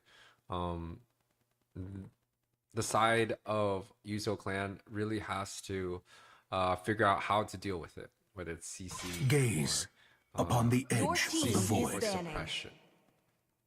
Nolan gets banned out, so another jungler off the table. And it's quite interesting that Fiends decides to ban out the Joy. I know Pro Destroyer loves the Joy himself. And I'm pretty sure Kohari, Avery, there's a bunch of people. I think even Magic can play the Joy, so it's quite interesting. Damn. Looking at the multi-roles, right? Magic, I believe, was from AO. He used to be a mage main, but he was playing like side lanes during NACT last time around. But this is a very, very solid squad. You got two of the young guys, Kohari and Pro, not having as much experience as the rest of them. Churro definitely has been in a lot of good teams. You know, he's going to lead with some experience if he's the same Churro. Same thing with Avery and Magic. I think Magic has NACT experience. I'm not sure about Avery. I think he was also playing in the AO squad, so a lot of good experience. Magic decides to go for the XP, picks up the CC very, very early on. We've seen CC done quite well in the XP with the Arlot. With Arlot and Ruby being banned out, I think the other options Hope will are going to find be a like way, the Yuzong, even when all is forlorn. but they opt to go for I've been this waiting for too Vexana. long. With the Nana, Aurora, Vexana, Gord meta, like, I still am unsure why people are picking this Vexana. I feel like the Faramis is just so much better and so much more impactful. I think the Novaria provides so much more clear and utility and mobility. Don't think you need a Vexana.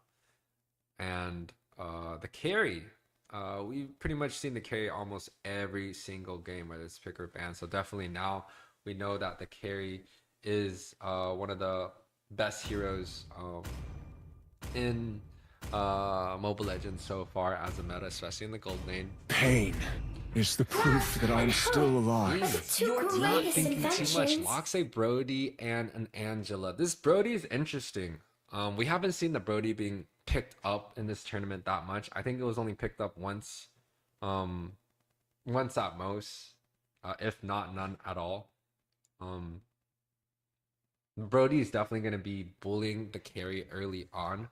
So if Fiends can get a strong early game lead, it's going to be very, very hard for Yuzo Clan to come back. And with heroes like Carry and Vexana and Minotaur, those are late game heroes, guys. You guys need to mix the early game with the late game and late game with the early game to have a good balance.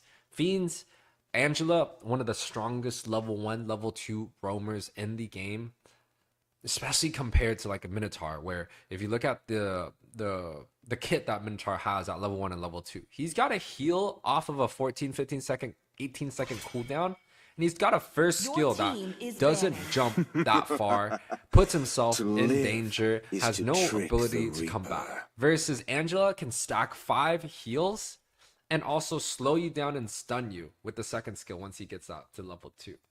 So you can already kind of see how these matches are going to be played early on.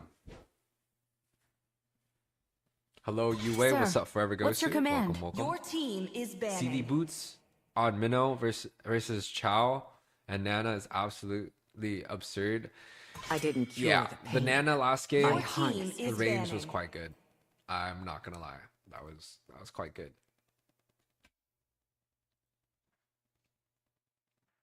Bans, second phase bans are being shot off. Faramis and Valentina both being taken off. Light me Interesting, up and Churro watch the world is the burn. roamer here. Avery is going to be playing mage. I do know Avery has both the Faramis and Valentina locked in, so it's going to those bans are quite targeted.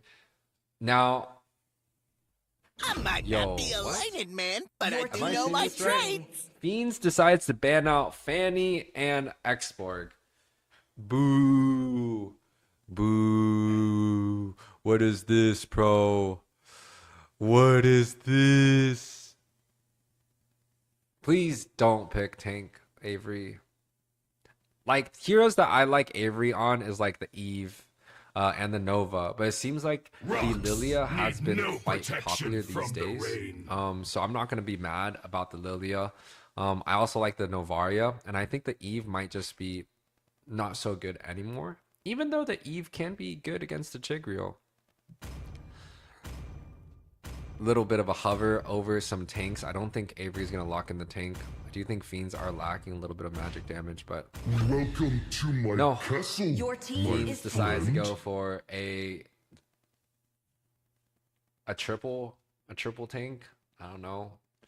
2 tanks, 1 support, a frontline, and an early game marksman. They are betting that they can win this in the first 5 minutes.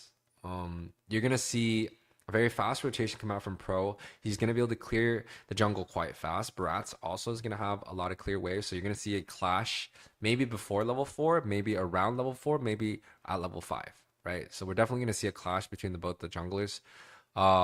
The Grok and Angela is going to have a way better early game and clear compared to Vexana and Minnow. So you're going to see the Grok and the Angela pretty much roam around the map without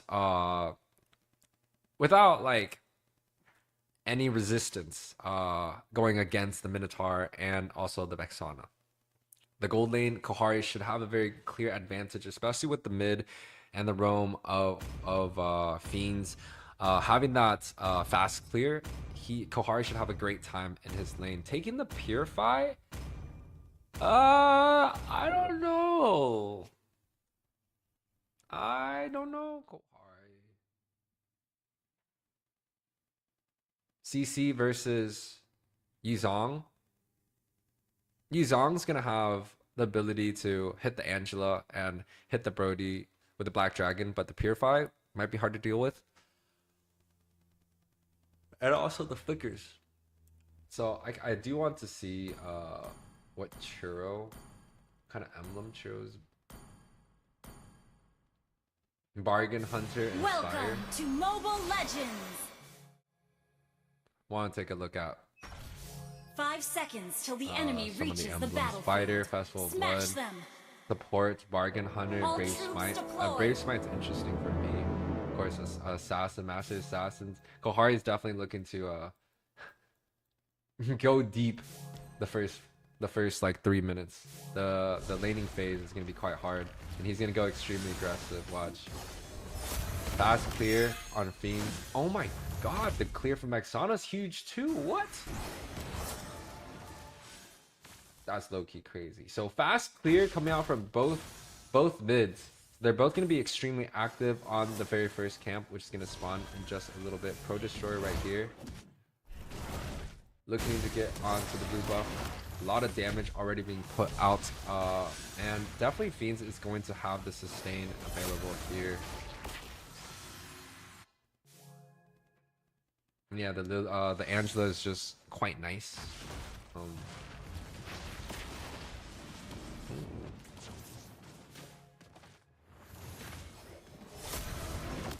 Grok. First skill, auto attack. Picks off the Brats early on. As I said, the Fiends just have a very, very strong damage focused heavy damage focused early game. Like it's just it's very, very tough to deal with, especially when you're going against a Grok and an Angela early game. Topside CC looking like he's kiting and winning the lane also. Kohari getting the damage that he's looking for. The Master Assassin unfortunately is not going to proc when the Minotaur is there, but maybe that's okay. Maybe that's okay.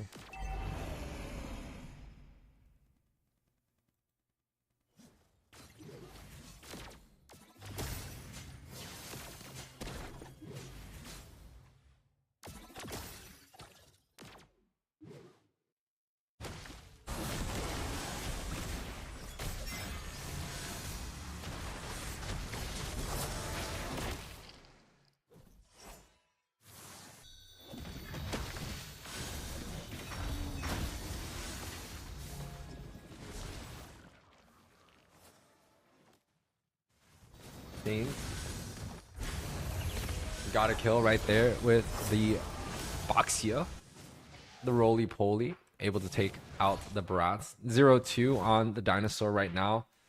Level 4. So Fiends actually, you know, I feel like they wasted a little bit of time. They're up 1k gold. It's not really too significant.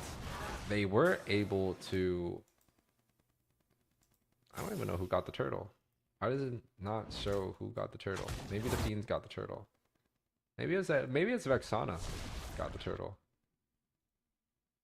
Because she's the only one that has a shield, but 1k gold lead for the side of Fiends. Avery being annoying as always. It's interesting that the side of A77 opted to go for this this Grok to deal against the Minotaur, and this time around Fiends is going to be the one that pretty much takes their strategy. I do really like that. It means that they're adapting and really studying their opponents for NACT. The roly-poly comes through. I don't think that's going to be enough damage. The flicker also coming out from the Vexana. A little bit unnecessary in my opinion, but regardless, he did end up surviving.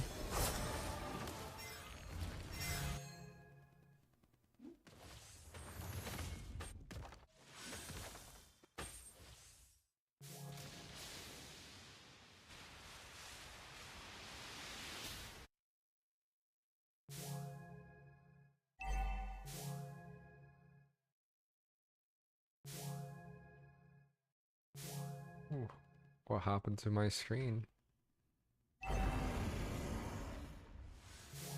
3-1 is going to be the overall scoreboard. 1K lead for the side of Fiends. 3-man bot does get the Daytona's welcoming, but he is shot underneath the tower. It seems like some of these barrages just unfortunately can't really do too much. The Vexana ult coming through. Kohari does get healed barely by the Angela, and they're able to survive as Kohari chunks a little bit more. Puts on a little Hello Kitty show right there, giving us a small heart attack.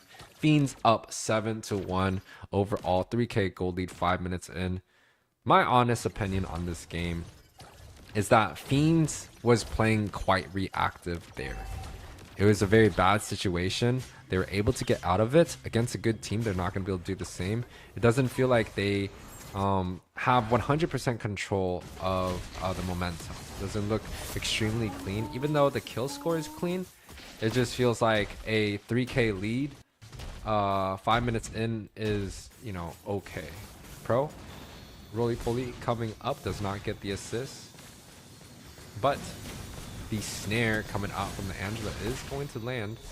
Also the wall there, a little bit of a dive coming through, but just missed from the side of Brats. 4 members of Fiends there. Double knockup coming out from the minnow. Triple knockup gets the CC out of the map. So some kills going back in the favor. Like I said, it just doesn't seem like Fiends is going quite crazy. Maybe they're just looking to warm up. Maybe Yuzo clan is just good.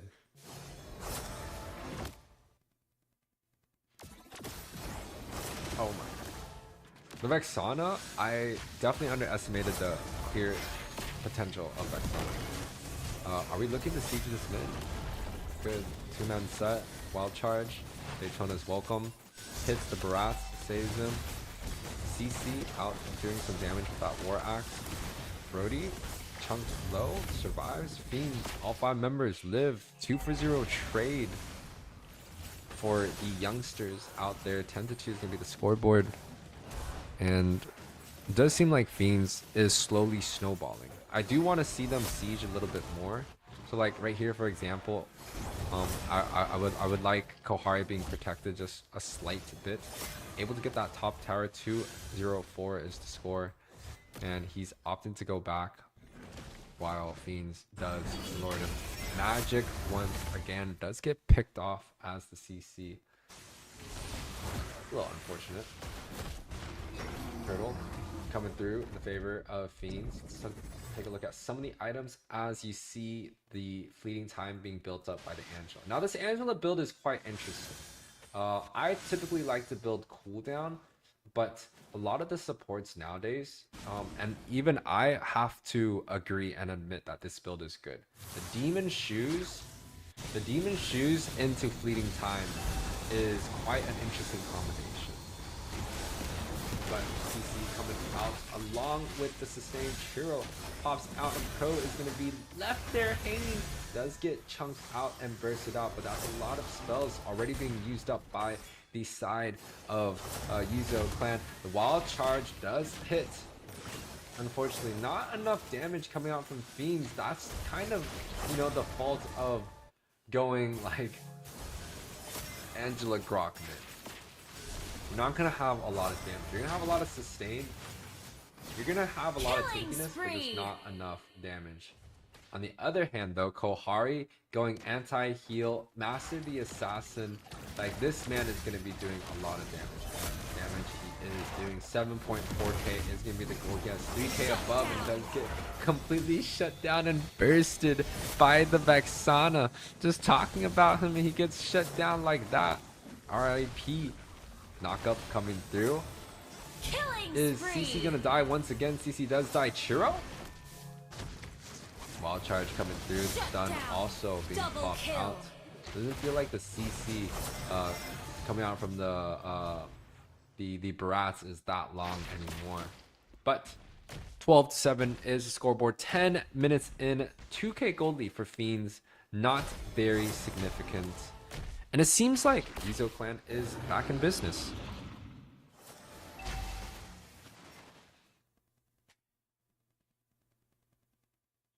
it seems like they are back in business.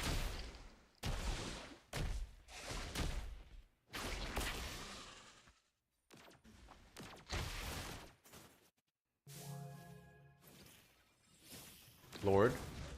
Fiend's favor. Ooh. Everyone's coming through. Retribution does come out. Pro is going to be the one that does get it. Vexana also comes out too. And the torn apart memory from Kohari shredding the members of Yuzo clan. You can see Pro Destroyer just running forward, trying to body them along with Magic on the CC and the Angela. And yes, they do get that kill. 3-for-0 trade for the side of Fiends, along with the Lord coming down, and Kohari, being the disciplined man of himself, chooses to push mid and doesn't even chase for it. Gets that minion going in so fast and so early. They're going to be able to get maybe one hit off the tower. Nope. But the minions are marching down. They do have 4 members onto the mid side, so this is going to be a pretty good defense coming out from Yuzo clan. I don't think that it's going to be a good idea for the side of Fiends to even further push. It's not really a disciplined play when you have the Lord marching down on the top, on the bot side, and you guys are pretty much full sending mid. But this just means that they're extremely confident. And damn, what a good set coming out from Avery. The flicker wild charge into the tower hits 2 to 3 mans. If Kohari had his first skill along with his ultimate there, it's going to be like a double triple kill right there, just like that. Kohari grabbing up this mid tower, chunking down this Barats. Torn apart memory is available, does not choose to use it. Daytona's welcoming hits onto the Boxia, and he is going to die due to the CC of the Vexana. The flicker, Minon's Fury does go through and shuts down Kohari. 2 members down in favor of Yuzo clan. And the comeback and the defense coming out quite nicely here. Fiends definitely has a lot of work. It's not really a clean game. I mean, we don't expect clean games, but we definitely expect a level of discipline coming out from an NACT team. And so far, it just doesn't feel like it is 100% ready yet. Now, their draft, quite interesting. Just not that much damage. Churro 4, 1, and 9. Avery 3, 0, and 7. Love for Pro 1, 2, and 7. So definitely Churro's kind of the one that is rotating the best and has the most kills and assists, followed by Avery here. So their duo mid is doing quite well. Kohari also 5, 2, and 7, quite rich himself. Let's take a look at some of the gold. First 10k member is going to be Kohari, 3k above any one player in the game. Quite huge.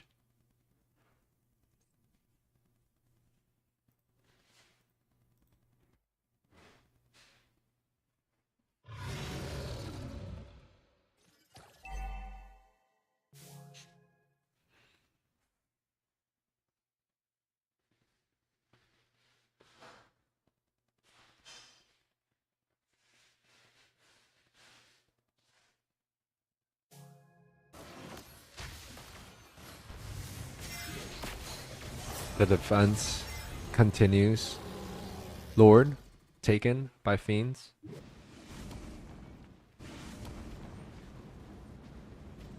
You can see the gold lead. Majority of the gold lead is actually only due to Kohari. Let's take a look at their sync here. Not clearing mid. Clears top. Do they fast clear? I would opt to actually save that cannon right there. But now, this is the interesting part. They should try and defend this spot. If they choose to fast clear, I mean, it's going to be safer. But they got the CC on the bot side. No towers. They're going to have a small siege on the top side. They're trying to collect the wave here, but just a little bit too much pushing there. Yeah, you can see they're already prepared. But conceal. Vexana, so much damage. Minot. Purify, Flicker, Speedy Light Wheels, and the Grok bodying the carry. Dude, Kohari lives. Yeah, this is super bad news for Yuzo clan. Lord coming down. Kohari is on the base. Is he gonna die? Congratulations. Congratulations to Fiends. Moving on to the top 16s. Victory! 20-9 is the overall scoreboard. 14 minutes match. Fiends able to take the victory. Kohari is going to be the MVP. Y'all enjoy this data if you guys care. If not, moving on to the next match, guys. We're going to be right back.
Oh my, oh my, oh my. I wish you guys I wish I put my face cam up because I'm so absolutely excited for this match. You got WTP, what's the problem? And then that's what it's called. Let me change the names real quick. It is going to be, yes. What? The problem. I will choose my own path. Your team is banning. Blythe. And these are two teams that like I'm quite familiar with. What's the problem? A lot of AO players from the last NACT team. Joker, XP, Kimi Kardashian, Rachel, Khalid West, whatever Khalid West is, final. These guys are, you guys should be quite familiar with AO team. The only West team, only true West team that made it to NACT last season. And on the other side, you got two Gosu members, a Devious Activity member. Time to drop the beat of the flag. This is like an underdog team, Blythe. Like, it's like Flirt with Friends or something. It's a great. Your team is It's always exciting to see some of my old friends come out and play. So, you know, shout outs to you guys for supporting the tournaments and still continuing the legacy. But yeah. Give me like 2 minutes. I'll be right back. I'll give you guys some music.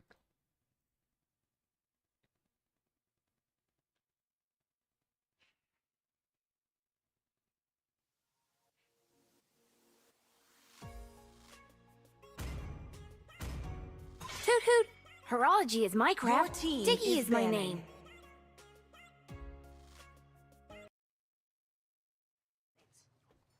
Lily! Welcome to our third Barkery. Oh,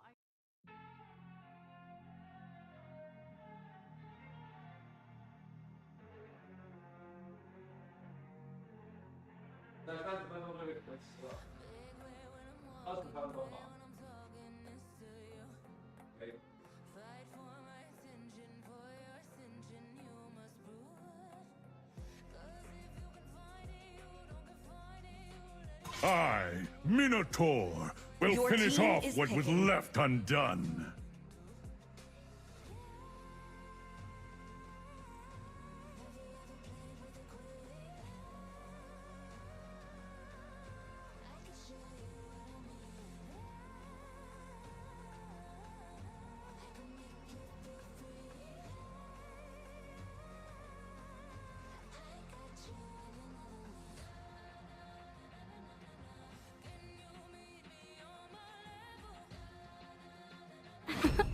I'm born with Your talent. team is picking. I've been waiting for too long.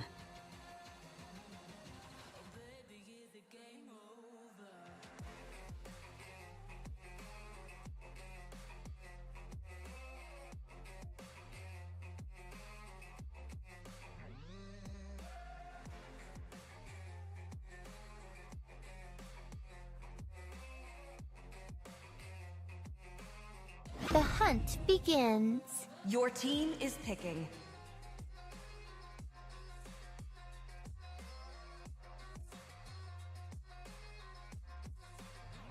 Welcome back, friends, families, dogs, cats, the ant that is on the wall, cockroach sitting in the back, the chicken that is on your table. Thank you guys all for joining the stream. Making sure you guys hit that like and subscribe. Coming back into a small commentary.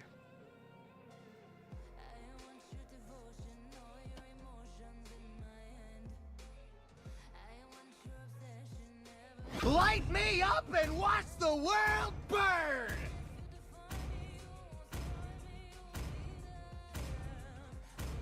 It's destined. Your team is picking. We got What's the Problem versus Blythe. You guys, if anyone is out there watching, please let me know. Come say hi. Don't be scared. But Blythe versus What's the Problem. Two strong teams. Blythe might be just a little bit more deeper in terms of their experience. But London Flair, aka Flair, a very, very strong leader at this point, has been through pretty much majority of the tournaments out there, and has a lot of strong friends like Melon, Nostalgia, which is Clark, two of these OG players. It warms my heart just knowing that they're still out here competing, and I am completely retired, past retirement. Like I'm not even involved in the scene anymore. Completely out of the professional scene. I barely played this game as an amateur, but seeing these guys compete is quite nice, honestly. WTP going for Guinevere first pick, countered by the Ruby right away. Joker on this X-Borg is something that we've probably seen before in the AO days. Melon picking up this carry, very, very strong gold laner that has been picked almost every single game. The Brody being banned out, maybe it's a strategy to defend against the carry. I know the Brody did well in Kohari's hand last game, so maybe he just does not want to deal with that. Potentially looking for a Claude ban. I think that might be something. But all these teams nowadays, they're banning quite interesting. Minnow gets taken out. Barats, Matilda. Like, Hope will find a way. the meta has Even definitely when shifted all is from forlorn. back when I was playing. If these heroes are not the ones being banned out, I do think they might take the X-Borg, the Gwen, and also the Ruby out. But ooh, London coming out with a bread and butter fairness here. Very, very solid pick. But the clear coming out from what's the problem might be an issue for Blythe. Because quite honestly, Nova, first, second, pretty much just clears the wave instant. You also got X-Borg clearing the waves really, really quickly. I am surprised that they're not opting to go for a Claude, because a Claude has the ability to deal with carry late game. Claude also has the ability to deal AoE damage against the Faramis Cold Altar. But WTP opt to go for an early game marksman, the Clint, to try and deny the carry a little bit. And this is interesting. It's almost similar to the Brody versus carry matchup. So we should see WTP focus, especially after the clear, focus their attention onto the bot side and try and make sure that Melon and she just kind of have their 1 versus 1. Give me a second, guys. We fight, so you don't have to. Yes. Yeah, I mean, they're just going into their draft. But they can't hear you. What's up? Are you good?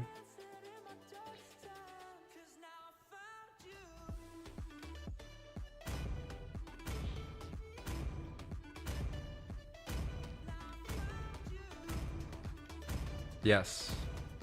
Yes. Yes. We are. That's all. We're just on a time crunch. That's all. Don't. You can start it now if you want to. I already have most of the teams ready. I have most of. Welcome to Mobile Legends. I'm just waiting for your match, and I'm waiting for your match 5 and Flair's seconds match. till the enemy reaches the battlefield. But- Smash them. All troops deployed. Yeah, it's in the it's in the Canva, buddy. It's the first one. Yeah, I mean, I could just drop the other one down, but you can fill it out if you have some results, and maybe double check it. All right, guys, welcome back to What's the Problem? What's up? You're live? You're live for what? Boy, never mind. Guys, Blythe versus What's the Problem here.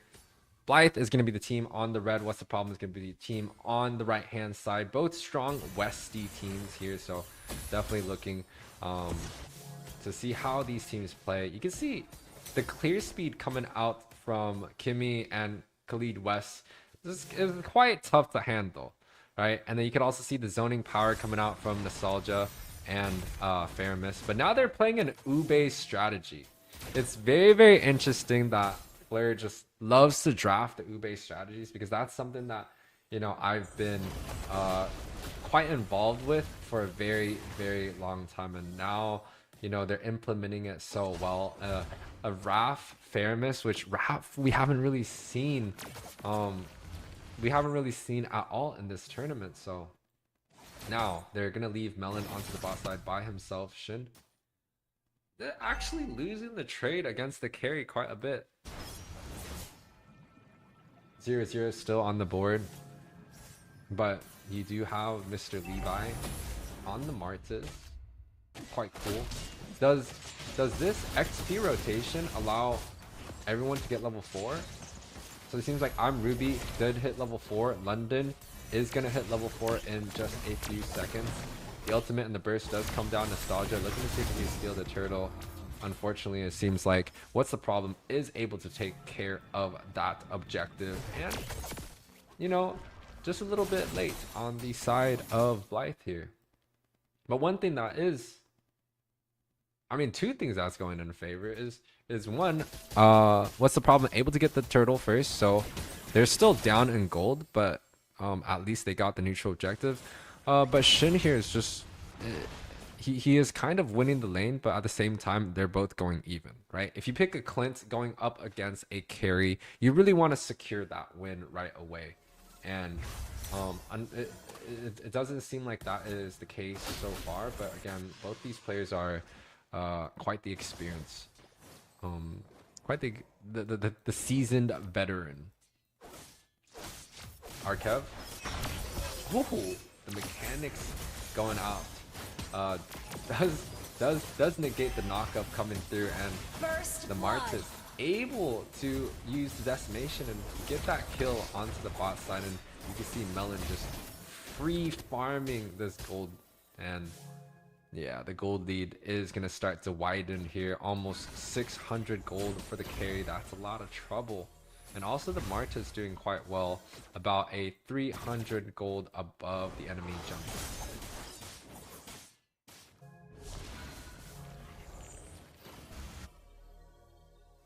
A small lead for the side of Blythe so far. Again, it's still very interesting to me to see how this Raph works. But this Raph did not decide to go for the Demon Boots fleeting time build that a lot of the healers nowadays like to go. Instead, he's opting to go for a tough boots into book, which I like. I like the book a lot. I build it on Estes. I build it on. I would build on Raph.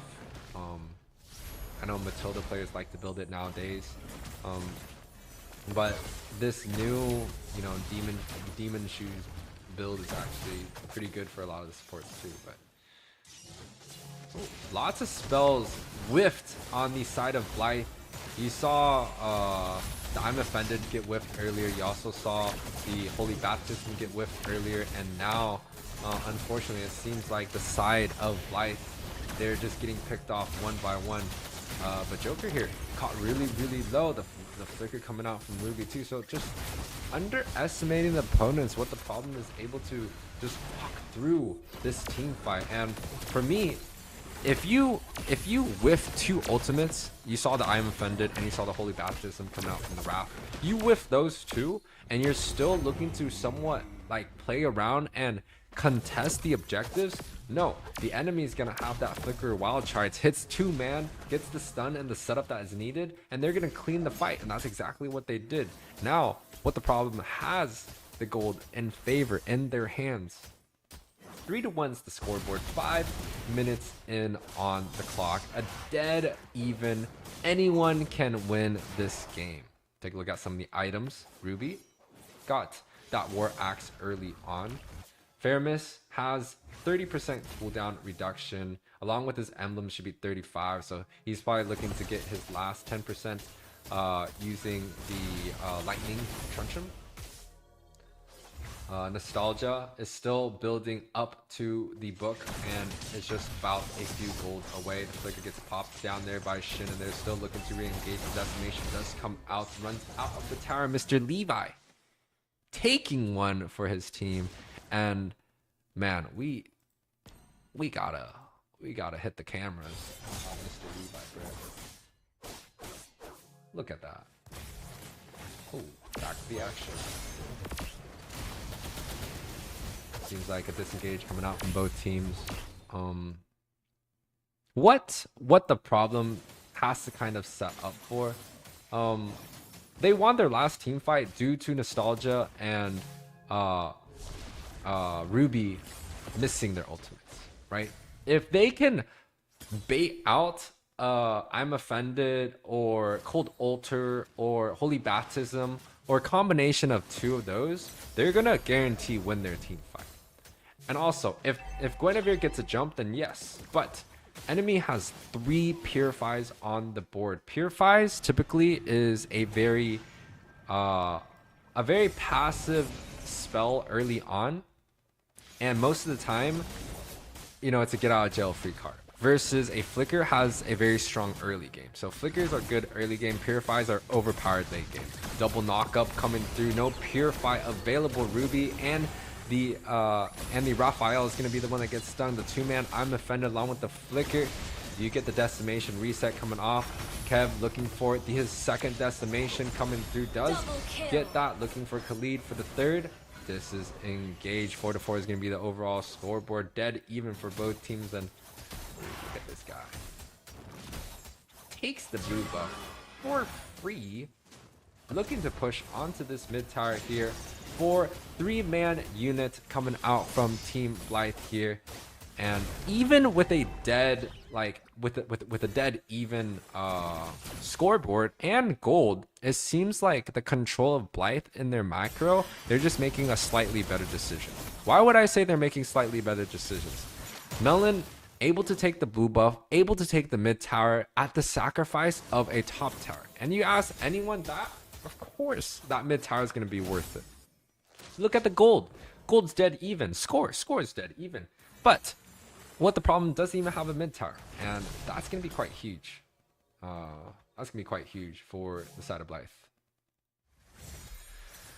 Going back to the spells that we're talking about, Purify, one of those spells that are extremely good in the late game because the cooldown is, you know, I think 90 seconds, and every fight you're going to be fighting, you know, in periods of that, right? You're going to be fighting almost at every Lord or Siege, so almost every single fight you're going to have that Purify available. And going against a Guinevere, it's going to be quite good, but Guinevere does get that jump pop off. Rui does get taken off the board. 0-2 is going to be his score, so a good trade coming out from What the Problem.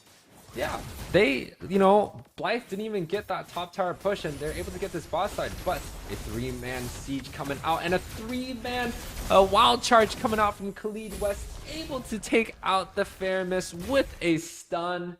Huge play coming out from this tank player. He's been constantly setting multiple members of Blythe back to back to back. And now the Lord is being danced out. The knockup was secured, but the Grok fell right there. Too much damage coming out from the side of Blythe right there, and the Last Insanity also coming through, but it does look like it's a bad team fight coming out from What's the Problem. Members are just dropping, and everyone is still alive for the side of Blythe as they take out 3 of the members along with the neutral objective. Now Blythe has a chance to really dent and snowball, but I don't think pushing this mid is the right decision. They do force 2 of the members of What's the Problem to defend this mid. So they do have 3 members. I'm Offended coming through, is able to pick up that Novaria, and they also get the push onto the bot side. So see, like, it really feels like Blythe, they were like playing pretty slow early on, right? As they should. But towards this mid game, 5-10 minutes in, they just pressed the pedal on the gas and they just did not let go. And look at that free hit come out from Melon along with the cold ultra right there. That's just perfect ultimate coming out from London. The stun coming through, they're able to get that tower onto the mid side too. Last Insanity does pop Kev, and also Rue is chunked dangerously low. London, they're peeling back, and the side of Blythe, they're just going too fast. Speedy Light Wheel coming through. He's just auto attacking. Melon's just non-stop crazy here. Does get away, but man, you guys are seeing the amount of auto attacks this guy shot off in the span of like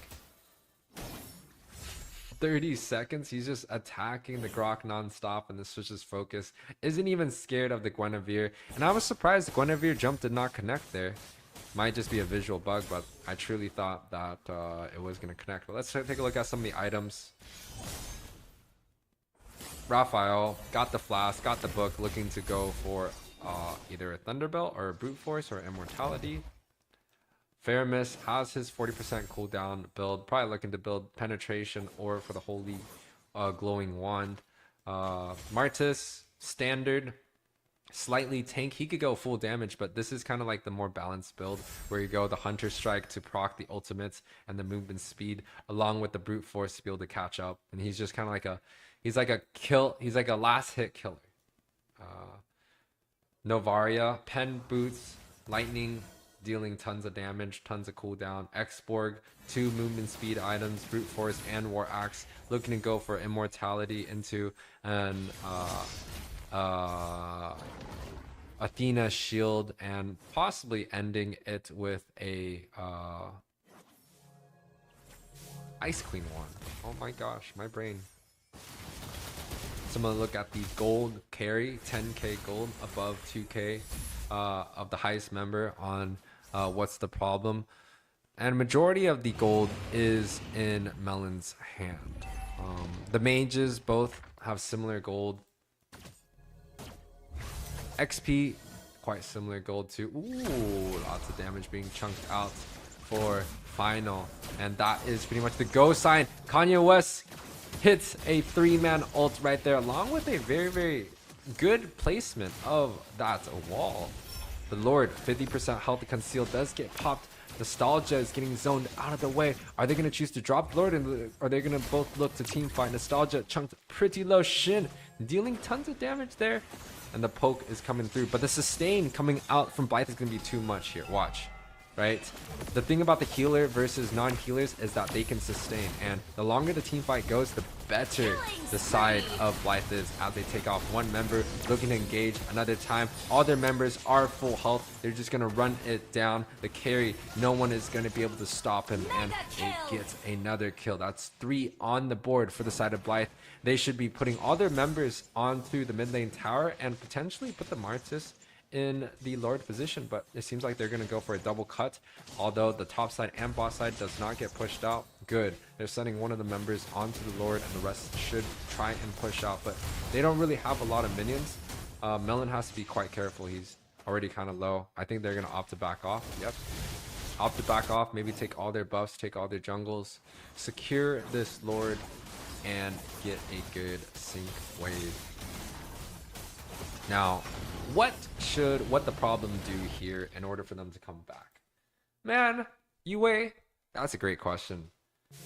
What I think that what the problem should be doing is, you saw the Grok getting multiple good AoE wild charges, right? But we're at this game, we're at the point of time where these Purifies are pretty much off cooldown in every single fight, right? They popped the Purify during the last fight, and now the Lord coming down, they're gonna pop it. They're gonna have it available again. So the thing is, the Grok, his only job is to pop the Purify. Get multiple set where they could pop the Purify, potentially pop the Cold Altar, right? If they can get Flare to use that, to use and miss some of their spells, more than likely what the problem is gonna have a pretty decent team fight. And especially if the Purify does get popped from the wild charge, the Gwen has the ability to get that set up, right? But someone has to pop the Purify, the Gwen or the Grok. Lord marching down onto the top side. Bot side being taken out. Shin actually dealing, clearing quite well. The wild charge is going to be a defensive wild charge, and the damage coming out from Melon is too good, and also the sustain coming out from Flare. Oh my god. I'm speechless. The cold altar is just insane coming out from London. It's literally timed perfectly. Like, Melon should have died 100% there, but no, they're able to take care of that. Melon lives, and they're gonna be able to push in 13-7, 16 minutes in. The gold lead isn't even that much, but the side of Blythe with this minion wave should be able to deal tons of damage, and tons of damage it is. Jump, Melon, and game. Congratulations to Blythe for taking this best of one against What the Problem. MVP goes to Melon, as he should. 5-0-3, 13-7 is the overall scoreboard. 16 minutes in, 44% damage dealt. This man was nuts. But the supporting cast is definitely London for saving his ass plenty of times. 8.8 as he should. 427 is going to be her score. But guys, thank you guys all for registering or playing the round 1 qualifiers, or the qualifiers number 1 round of 32. If you guys are watching the stream and you guys are from the tournament, make sure to schedule your next match right away. You know, just be out on the lookout for that. Get your PIC in charge. And guys, we'll see you guys tomorrow, potentially. Yes, we're gonna see you guys tomorrow. Thank you guys all for watching the stream. Make sure to hit the like and subscribe. We'll see you guys again next time. Peace out. Elixir of life. Because time slows down close to the speed of light, special relativity provides us with a means of going to the stars.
I miss the family I used to have. I feel like everything's so different now. Sitting by the fire as we'd watch the flames burn out. I miss the days I wasn't afraid. Now I always have my guard up. Hands on my face, I learned to cope with the pain. I know that people think I'm trying to get attention, but in reality I'm trying to send a message. I know there's kids out there that are going through the same thing, and if you're one of them, I hope to help your suffering. Just know it will get better, and these feelings do not stay the same. No, they don't stay the same. I don't wanna make you feel bad, but you kinda ruined my life. You hurt me and ruined my life, and I don't wanna make you feel bad, but you kinda ruined my life. You hurt me and ruined my life.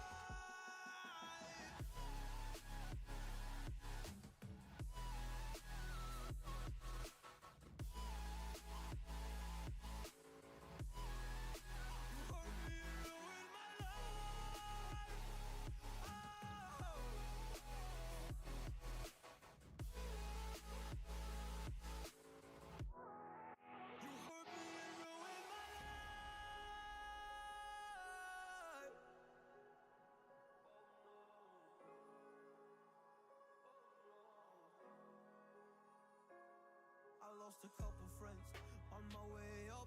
I took a couple L's, but that's just normal talk. I popped a couple pills, but they don't